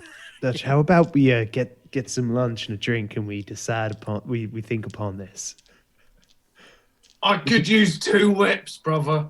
These are the specials. I have plenty of other things, but those are more mundane things that we need to practice as humble patrons of the magical arts, such as ink and paper and What gem about dust some- and diamonds. Well, we could potentially buy some diamonds. That Yeah, we might be- need some fist-sized diamonds. I have specific diamonds for certain spell components. I have 100 gold worth diamonds.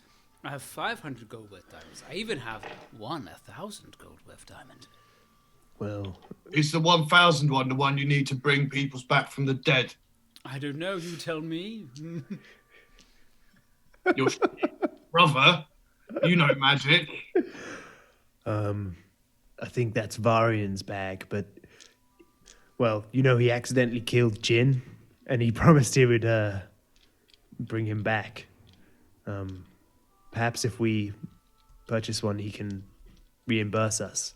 Yeah, I think it's a 500 gold diamond we need. Can I have a look for you? 'Cause I remember off the top of my head. Well, we could. I don't know off the top of my head Like either. resurrection. Yes, it's an 1,000 gold diamond. So we need Oh, 1,000 shit. gold. Well, let's purchase the 1,000 gold diamond, and Yep. Varian can give us as it it was his indiscretion. Yeah, he can pay us back. Okay, you purchase one of those. I also have this very delicious jewel-encrusted bowl. I hear it is particularly good for creating feasts. I only have one of a kind. How much is the bowl? The bowl is, let me check. What was it? It was the bag of bones and the... And The the, frog potion. essence of toad. The jewel-encrusted bowl is also 1,000 gold pieces. That one would be out of Rufus's pocket, so I don't mind. What say you, Dutch? What? The bowl? We've used it once before when we traversed the tunnels in Varamark City. Oh, yeah. How much is it? Sorry, I'm trying to do maths. 1,000 gold. Well, it's something that will benefit the entirety of the Gypsies of Fortune. Go on, then. We're buying a bowl, apparently. All right. And, 2,000 and gold. how about any healing potions? No, we spent 2,400 so far. Oh, you're going to buy the two other things. Let's not get the bowl. Let's not get the frog. I do want the bag of bones, though, because that sounds like fun. Okay, that's fair enough. I mean, yeah, I could buy the. I've got some. I do have some gold actually. Not a huge Okay. amount. I've got 300 gold. I have a singular healing potion, which I can offer for 300 gold. 200, because we fucking bought everything else in your shop. Roll me a persuasion check. 10 plus... Ooh. It's an 11. I'm sorry, but 300 gold is the asking price. I must insist. What kind of healing potion is this? I must insist. It is a healing potion of regular variety. Is that the going price for a healing potion? It is around these parts. Insight check. Shit. Eat the damn book. Is that a normal cost for a regular healing potion? I don't know. Let me check. I think it is, yeah.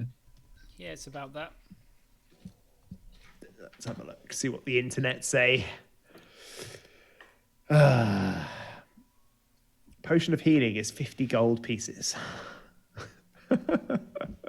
It's the greater healing that's usually worth about that much. But it's not. What does the bone bag do? So I probably should have asked. It has 1d8 plus 4 bones in it, which you'll roll when you get it. And when you throw a bone out, it makes a skeleton. Then what does the skeleton do? They're under your control for 6 hours. It pops out. Skeleton popped out. And what does the frog potion do? the frog potion... Give you a random frog You attribute. roll a d20, and the higher the d20 is, it's like split into 4 sections, the more toad-related cool stuff you get. So 1 to 4 is actually not that great. If it can be cool. It transforms you into a toad until midnight, as if targeted by a polymorph smell. After each hour, if one other creature kisses you, you may roll a wisdom save to remove the curse. Oh my with God. a DC. 4 to 10, you get webbed hands and feet for an hour, and you gain the effects of the spell jump, as well as advantage on swimming and climbing checks. 11 to 17, you get the tongue. So for an hour, you're able to shoot out your sticky tongue for a range of You get 20 the feet. tongue. Grapple with that. As a bonus action, as a ranged touch attack, you can pick up items or grapple opponents with a Oh my God. Grapple with the tongue. Oh my god. Severing the tongue ends the effect. And then if you Oh, roll God. 18 to 20, you transform into an amphibious toad-like monster for an hour, and you gain the effects of the prehensile tongue, the webbed hands and feet, and also as an action you can spew slippery slime as if casting grease. Just a quick question: is this Brilliant. toad monster similar to the one that we fought the night that the Dutch spoke to Helm? Probably, yeah. Ah, wow, Demonic toad. that fucker. Yeah. Slam. This stuff on reflection of not just being excited to spend money is all kind of shit. How dare you speak of James Gifford's magical items that way? These are incredible items. You know what No, happens they when a toad are. gets hit by They lightning, are don't you? just not for Same thing as ducks. everything else. They're great if you Well, stumbled I- across them in a dungeon, but if you buy them for genuine gold. I'm sorry.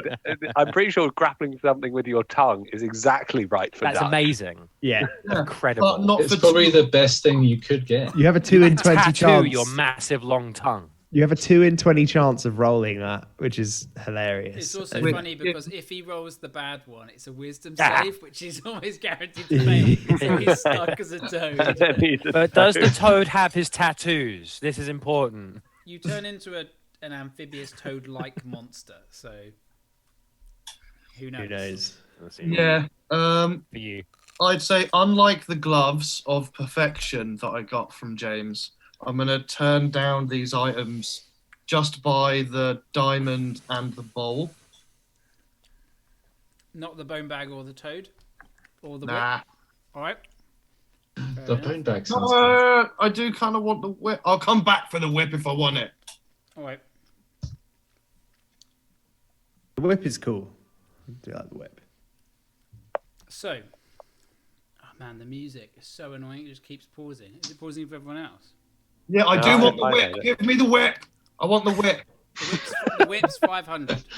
Yeah, I want the whip. All right. So you spent how much altogether? So, $2.5 grand, I think. 2,500. 2,500. You're not buying the potion. Because No, it's 'cause a make the normal whip- healing potion for 50 gold, but for 300. It's a big. Snake whip, 1d plus 1d4 damage, and I track the cunt. And that's what I've written in. And it's a +1, you said, yeah? It's a +1. How many Nice. things are you attuned to now? This doesn't. Uh, It doesn't require attunement. The whip.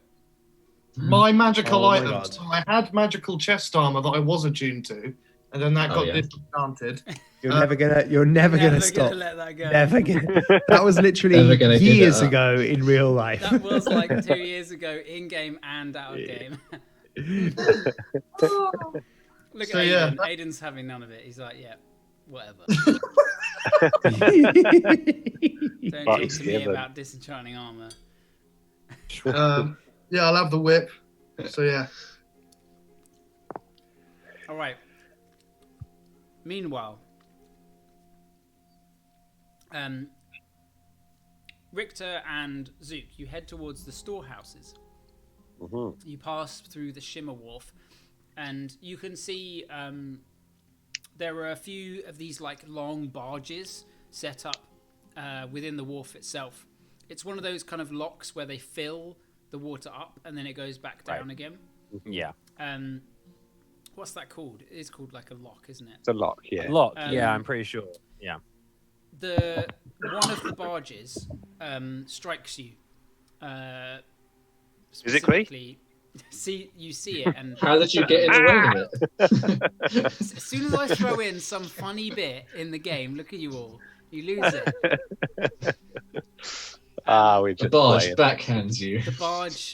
The barge has the insignia of the Silvermark Brotherhood upon it. Son of a bitch. You can see the coin, the silvered coin with the hammer across it, and you can see dwarves in kind of dark leathers moving barrels off of the barge, sort of onto the gangplank nearby, and you can see an elven man with the robes of what look to be the elven embassy standing there with some kind of papers, making notes. Any clue as to what their cargo is? Make me maybe an investigation check. Both Ooh. of you, if you wish to have. Yes. I'll use my blue dice. Oh shit! Fuck! I'll re-roll that. It's gone on the floor. Ugh. Oh, 16. 12. Richter, you catch sight of a few barrels that seem to have like markings on or insignia, and there's kind of what looks to be maybe chalk or something that's maybe even it's tar or paint of some kind that's like a sort of lighter, whiter color. That seems to have a big sigil kind of on it, but it's a dwarven rune. It's definitely a dwarven language that's on a few of them. You're unsure of what it means. As Zook, any you don't understanding speak of dwarf, dwarf? do you? No. No, I but don't. Kovin I did. don't. Sorry, that's why I'm getting confused. Yeah. Do I speak? No. Hmm. It's unsettling to see them Silver mark. so active. I guess the wharf they're on and the entrance to the town they've come in. Oh, We we didn't tell Mike. We're playing till 10, Mike, because everyone wants to play later. But if you can't play until 10, that's totally fine. Okay, cool. I'm going to dip. I'd also just like to take the opportunity to apologise for calling the Book of Many Items shit. But it is. It's my inability to understand what Tashi said and to merge that with rules in my head that I read and realise actually the whip is a pretty fucking really good item. Because you can. The truth is, Mike, we would be doing the deck a disservice if all we did was lie and say it was perfect for every situation. No, you gave an accurate and appropriate appraisal of the item and realized it's not for me, but in the hands of someone else, my God, they could fuck Dracula up with this thing. So, Yeah. no, you were nothing but pure. The whip God is bless you, James. Saloon bless you. So blessings. Right, I'll see you guys Yeah, next time. See you later. Godspeed, Fleetfoot Warrior. Let me move some things around real quick.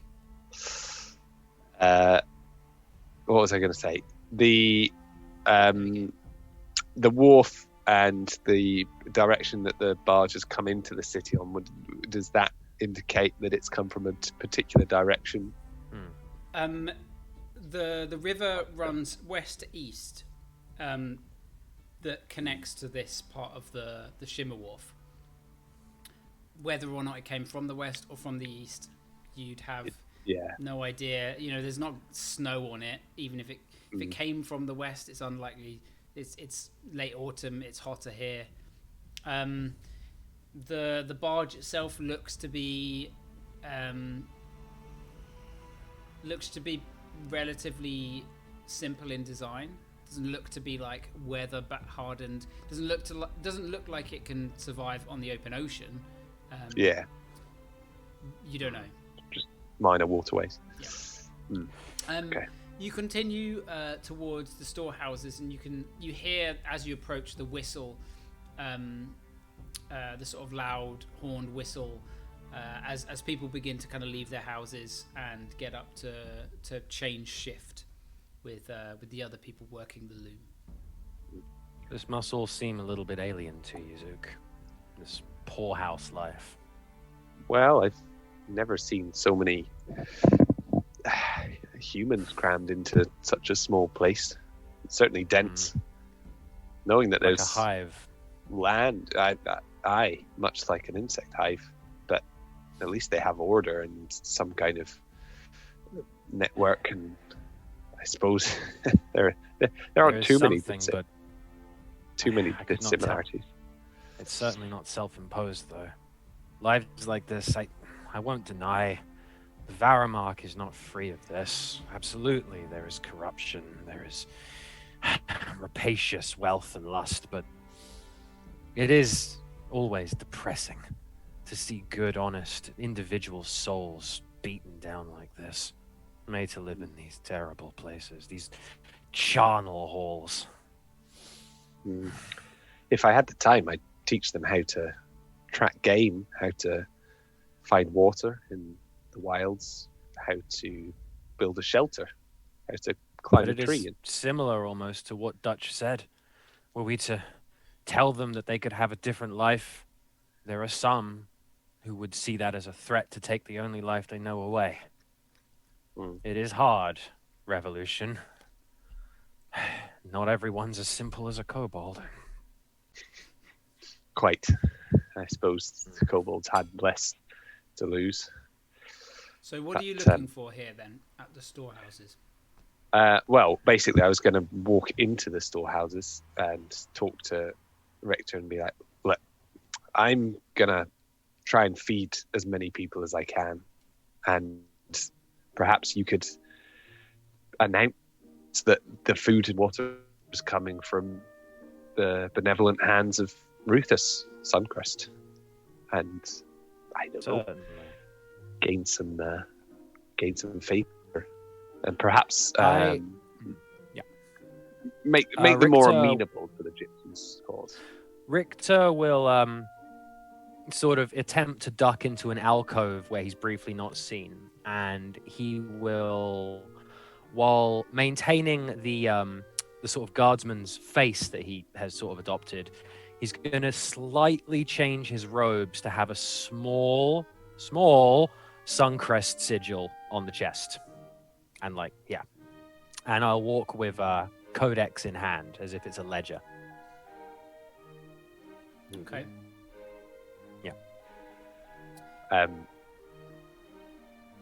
Yeah, as we enter the first warehouse, I'd like to just look around and kind of find a central spot. Do people pay much attention to us? Yes. As you begin to enter, they do to I you. mean, I am floating. A floating gnome with a large tree in his hand does draw gazes. A few people stand from kind of, there's some people scrubbing clothes, washing their kind of uniforms, people stitching things together. It's quite a small, it's a community kind of feel here. There's almost like a food section set up where people are ladling with a large wooden ladle, ladling grog to some of the people coming back from their shift.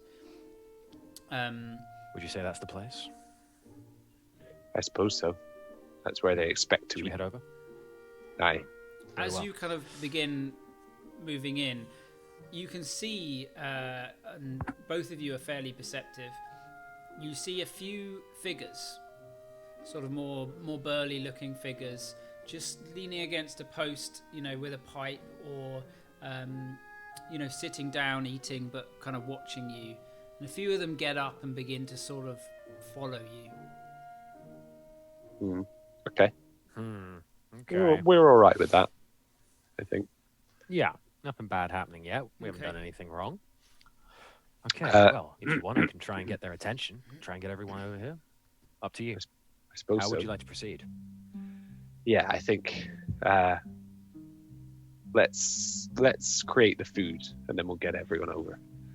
And Zook kind of stops floating there for a second, and he holds out the staff, and he starts chanting in a low voice, and the tree starts to kind of give off this faint mist, kind of circles around the canopy a little bit as the mist sort of thickens and starts pouring out from the bottom branches, and then he reaches into the mist, his hand disappearing, and he pulls out an apple, and he puts it down on the floor, and then he taps the staff, and loads of fucking apples just start falling out of the tree, as big sort of wooden gnarled bowls kind of curl up from the ground and just start filling with water, and he casts create food and water. A plethora of forest fruit and vegetables, all begin to kind of erupt and appear.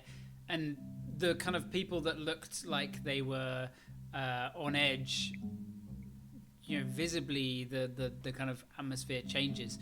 No one dives frantically to scrabble to eat. People kind of all stand there, wary, until Good one man- people of Soulreach. Behold, a small token of the bounty of Suncrest. We have come to this place to meet the workers, the invalids, those who have been forgotten by those who do not consider those who matter the most in a land.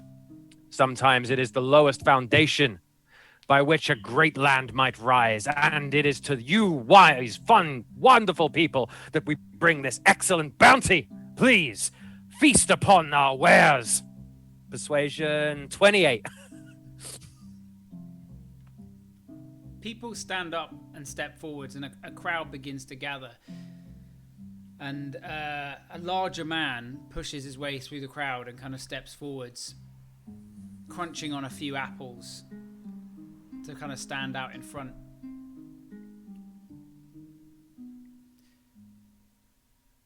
And what cost?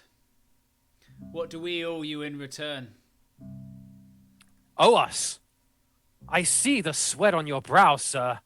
I see the rags with which one washes and wears every day. I witness the strength, the perseverance and determination of this fine land and its strong and excellent people. You have already paid in full for this meal and countless more in the future. There is no cost besides the sweat of one's brow, which you have already paid thusly. Persuade. Yeah, roll me another. 31. Roll me another. Persuasion 31. Oh. Even with such persuasion, there is still trepidation. Even if they know you to be telling the truth, and you to be honest with your words, they all still stand there. One kid kind of leans down and grabs the first apple and takes a bite. I start tossing apples out into the crowd. A few of them catch him. And who have we to thank? A great man. A great man who has returned to this city. You will see him today. If you do not see him with your eyes, you will hear words of his ventures. Rufus Suncrest has come to Stolreach with nothing but the love of its people in his heart. He has nothing but the greatest consideration for you and your neighbor and your brother. Thank him in your hearts and know that everything he does, no matter how strange, no matter how fanciful it might sound or how confusing, know it is only with the deepest love for his townspeople and his brothers. One of them shouts out from the back. The one that left, that abandoned us. The one who is here today with bounty, food, and later you will see testimony for you all. I understand your feelings might be hurt, but do you know why he is not here and has returned? You will find out today, and I will not be so vulgar as to put words into the mouth of one so great as Rufus Suncrest. The crowd begins moving forwards and hurriedly taking, but you can see a few of the maybe the kind of elders or the people that are more in charge, making sure that the food is stocked and put somewhere and shared amongst the people. It's not just suddenly free for all. It's pretty well organized, even in these conditions. I'm going to cast it a couple more times because it's only enough for 15 people to eat for a day. Okay. So every time you do it, I'm gonna press D to make the apples taste just a little bit sweeter. Good. Because the spell describes them as bland, so Yeah. that's good. It is super Oh, nice. Yeah, no, they're crisp, delicious pink ladies now. Yeah. Anything else? Find Rufus today at the square outside the Everblaze Tavern. They nod to each other. Rufus, Well, I think that went well. you head to the Sun Keep. You approach, and the guards, recognizing you, sort of step aside. but a lot of them kind of eye you with some suspicion. You make your way through the courtyard and into the Sunkeep itself. And you are met with a familiar face, a tall and imposing figure. Bless you. With Thank you. with the same features as Waylon steps toward you, Salvir Quell. He has a small entourage of people carrying various papers that kind of trail behind him. Ah, Ruthus, good morning. I trust you slept well. I did, thank you. How about you? Fantastic, as always. Good, good. I have heard from Our Lady that you are to give a speech today, Yes, I am. giving up your name, I hear. Indeed, yes. For the greater good, it would seem. Is that okay with you? You do not need my permission, of course. It is your own name to do what you will with. But Ruthus, and as he sort of begins to go, should this speech go badly for the Empire, I shan't need to speak more of the repercussions. No need to. I don't intend it to. Very well. He wanders off down the corridor with his entourage once more. This is going to be difficult to remember at first that I'm now not allowed to lie whatsoever. Yeah. It's willingly lie. So if you, essentially I put that because if you accidentally do it and we forget, it's not breaking the game. But you have to try and not lie all the time now. Yeah, it's nuts. Before he goes, I'll ask him, can you point me in the direction of Celeste? She is indisposed today at the Lunar Temple. But is there something that I can help you with instead? She gave me permission to speak with Talura. I'm looking for Talura. Ah, yes, the Key daughter. You can find her in the West Wing. She resides there most of the time. Janet, show Ruthus to the Key woman. This lady passes some papers over. Oh yes, sir. Follow me. And she leads you up, sort of towards the western wing, through some of the rooms and corridors. Before I leave, I say, Oh yeah, thank you. What's his name? Salvir. Salvir. Thank you, Salvir. You've got a very rude personage about you, by the way. Good to know. Noted. He begins walking off. The lady leads you up towards the west wing and knocks on a large oak door, one of the chambers. It opens, and before you see a opportunistic businesswoman. She wears expertly made linen clothes of an off-white sort of shirt that's embroidered on the collar, cuffs and hems with sort of folklore patterns, tucked into a golden yellow long skirt. She appears in good health. Her clothes are nice.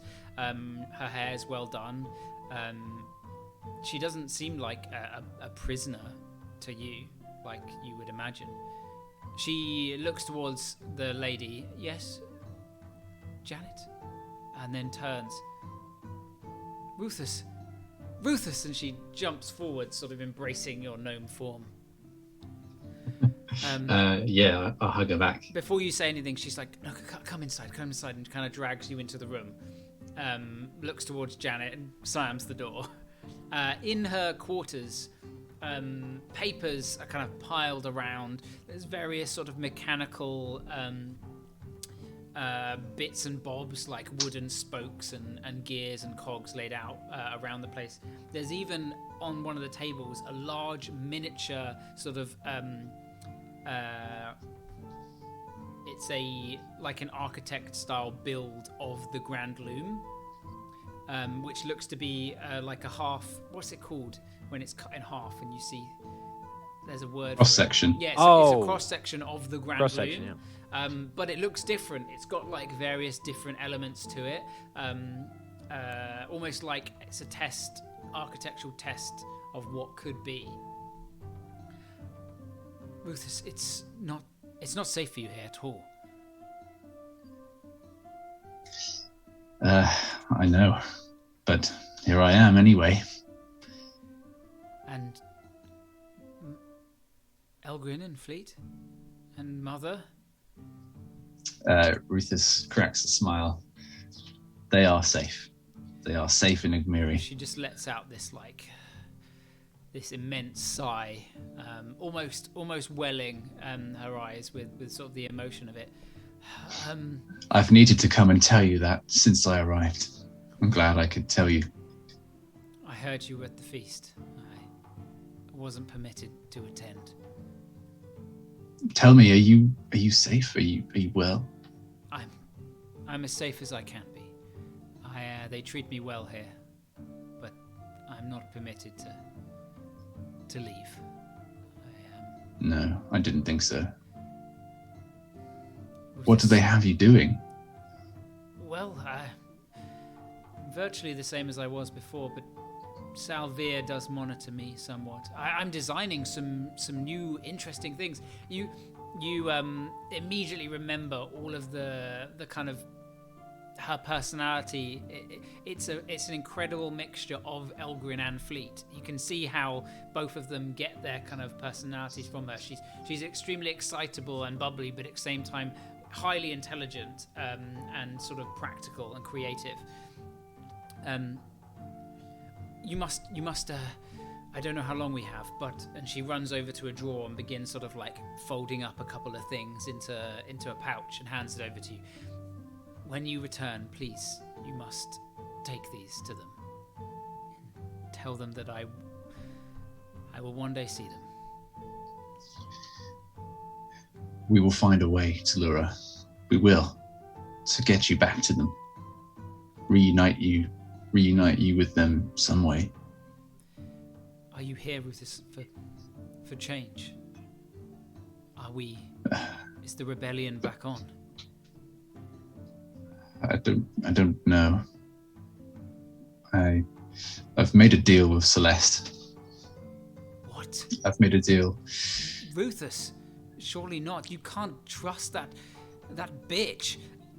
Ruthus, if you're here, you can inspire the people. They will believe in you more than Christoph. We can rouse them, get them back on our side. Ruthus, the city could be ours once more, with a true Suncrest leading it. I know, but she also spoke a truth that if we were to do so, it could end in the death of everyone involved. At her hands? At hers or the Empire's hands. If the people were to rise up, they could all be slaughtered, and it's something I don't wish to have on my conscience. Ruthus. I don't know if it's the right thing to do or not, but... Fuck the Empire, Ruthus. Come on, where's the fighting spirit in you? This place, do you truly believe that it should be ruled by the Empire? This province? Could we not fight back? Yes, people will lose their lives, Ruthus, but that's what your nephew believed in. And your brother to an extent. And perhaps that will still happen. All I've promised is that I will renounce my name. And in the grand scheme of things, a name is not much. Ruthus, you would renounce your name? What has happened? What has happened to the Ruthus I knew? Ruthus, the people would be prepared to lay down their lives if it was for a cause as just and as noble as ridding us of these oppressive leaders. Renouncing your name, Rufus, your name is everything. Your name is your word. Your name is what makes you you, and is what the people follow. If you renounce your name, there is no hope left for these people. They will live a life like this forever. They will be oppressed by the Elven Empire until someone new is born. And who will that be? Celeste's child? This prophet of Saloon that the people speak of? Your words are troubling. I understand your worries, but I want to believe that it's not just a name that can rouse people to change. Surely it's deeds themselves, actions. So you would rouse them in another way? Rouse them to fight back? Rufus, She kind of glances around. I do not know who listens, but there are still people.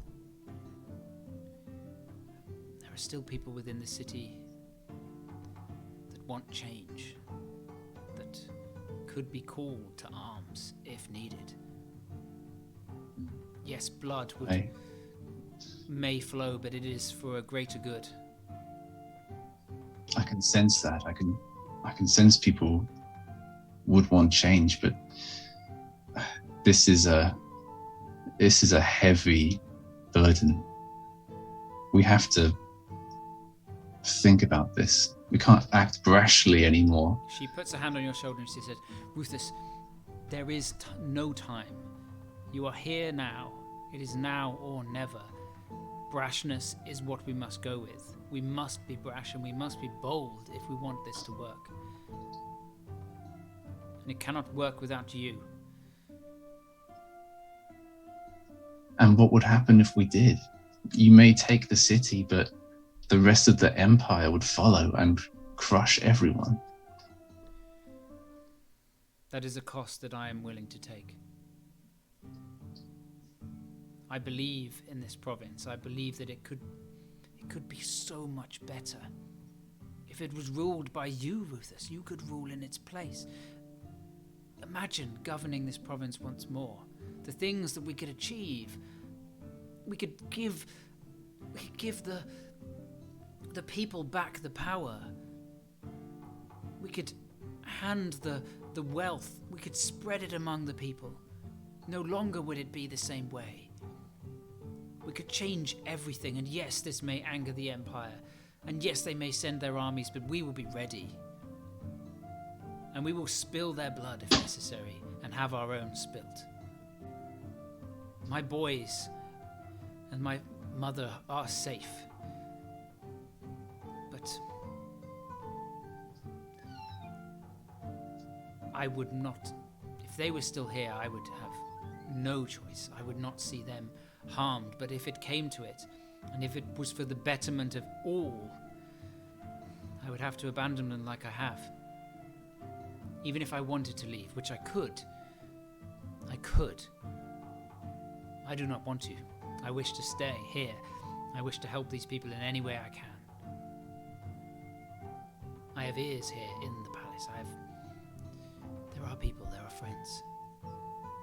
Rufus, do I have your trust? You were scaring me, denouncing your name, siding with Celeste. She had my estate, my mother's estate, burnt to the ground.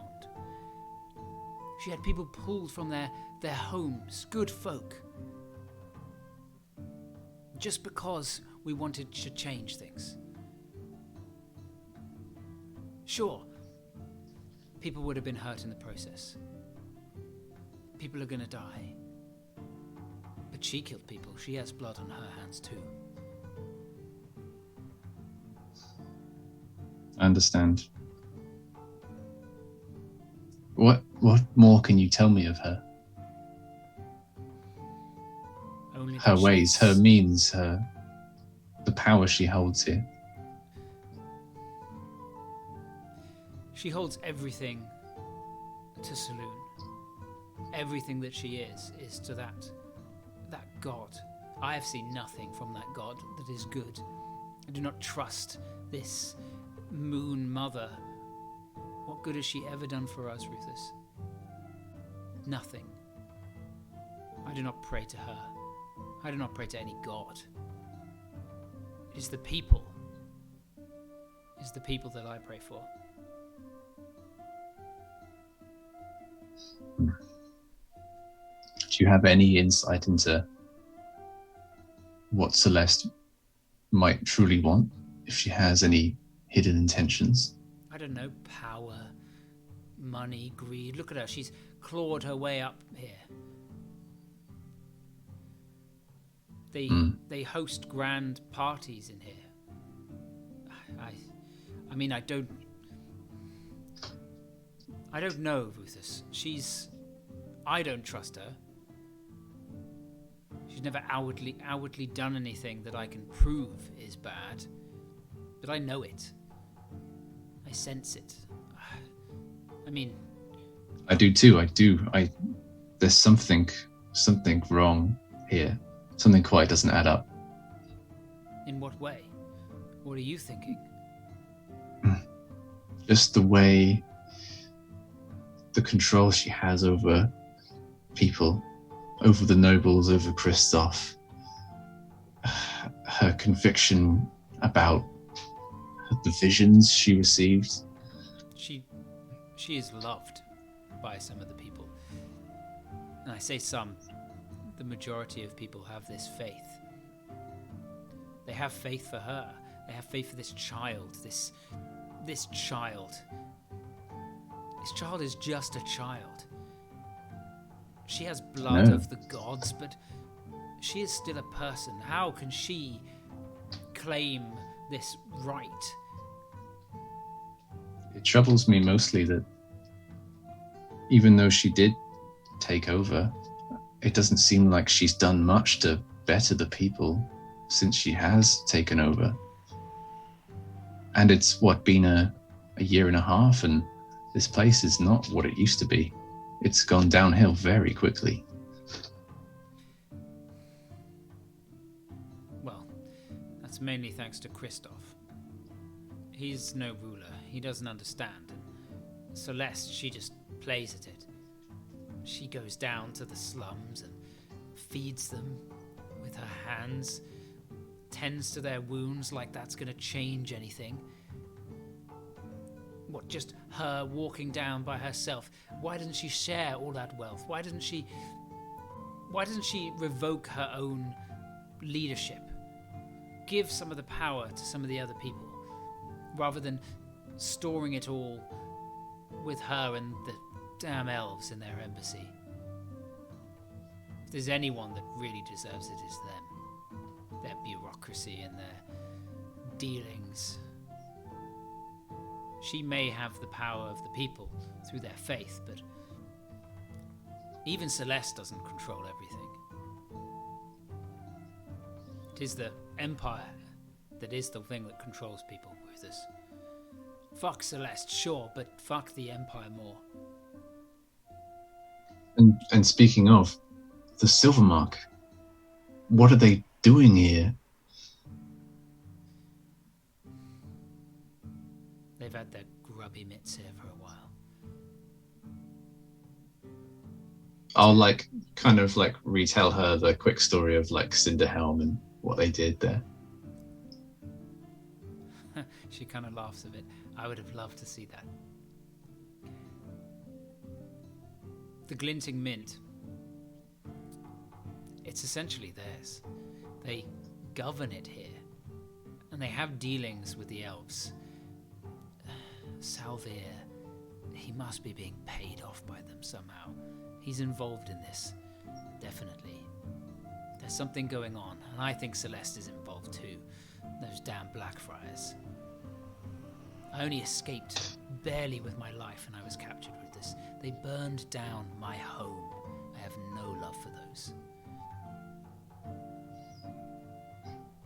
Talura, I understand your fears and I feel them as well, but I feel we don't have enough answers yet, and I need more time. Brutus,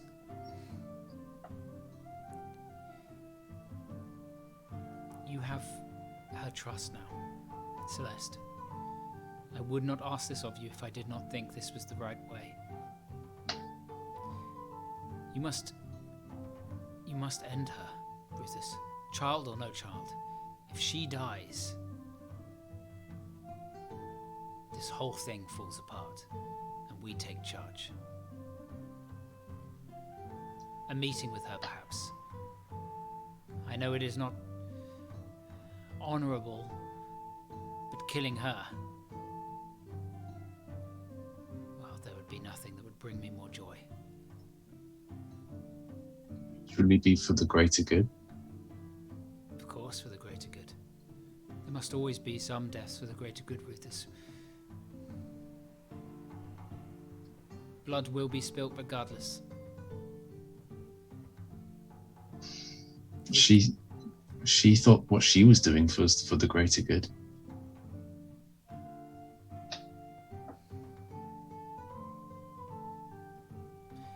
Well, it depends who you trust more, doesn't it, Brutus? We've talked long enough.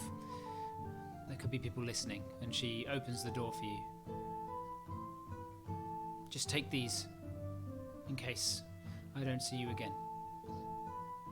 What is it again? Sorry, like It's paper and stuff. It's like a bundle with a couple packages in that's for Elgrin and Fleet. You don't know what it is.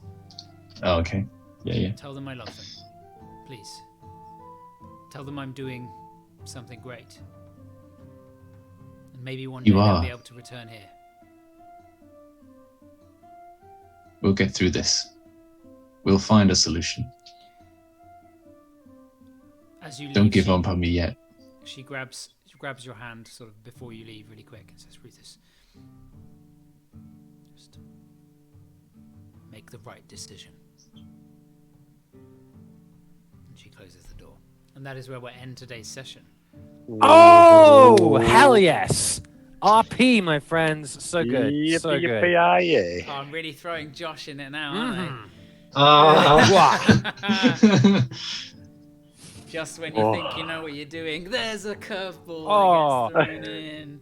Feeding the Why you poor gotta and do this killing to royal me? babies. It's all in a day's work for the Gypsies of Fortune, ladies and gentlemen. And you're about to do the speech. So what's it going to be, my friend? Well, you've got till next week to figure that out. How can we reach this fork in the road? Oh, man. It cuts like a Morally knife. grey areas are my fucking jam at the moment. So, Doing some Kissinger shit. Oh, yeah. Mm, what's it going to be, you know? What's it going to be?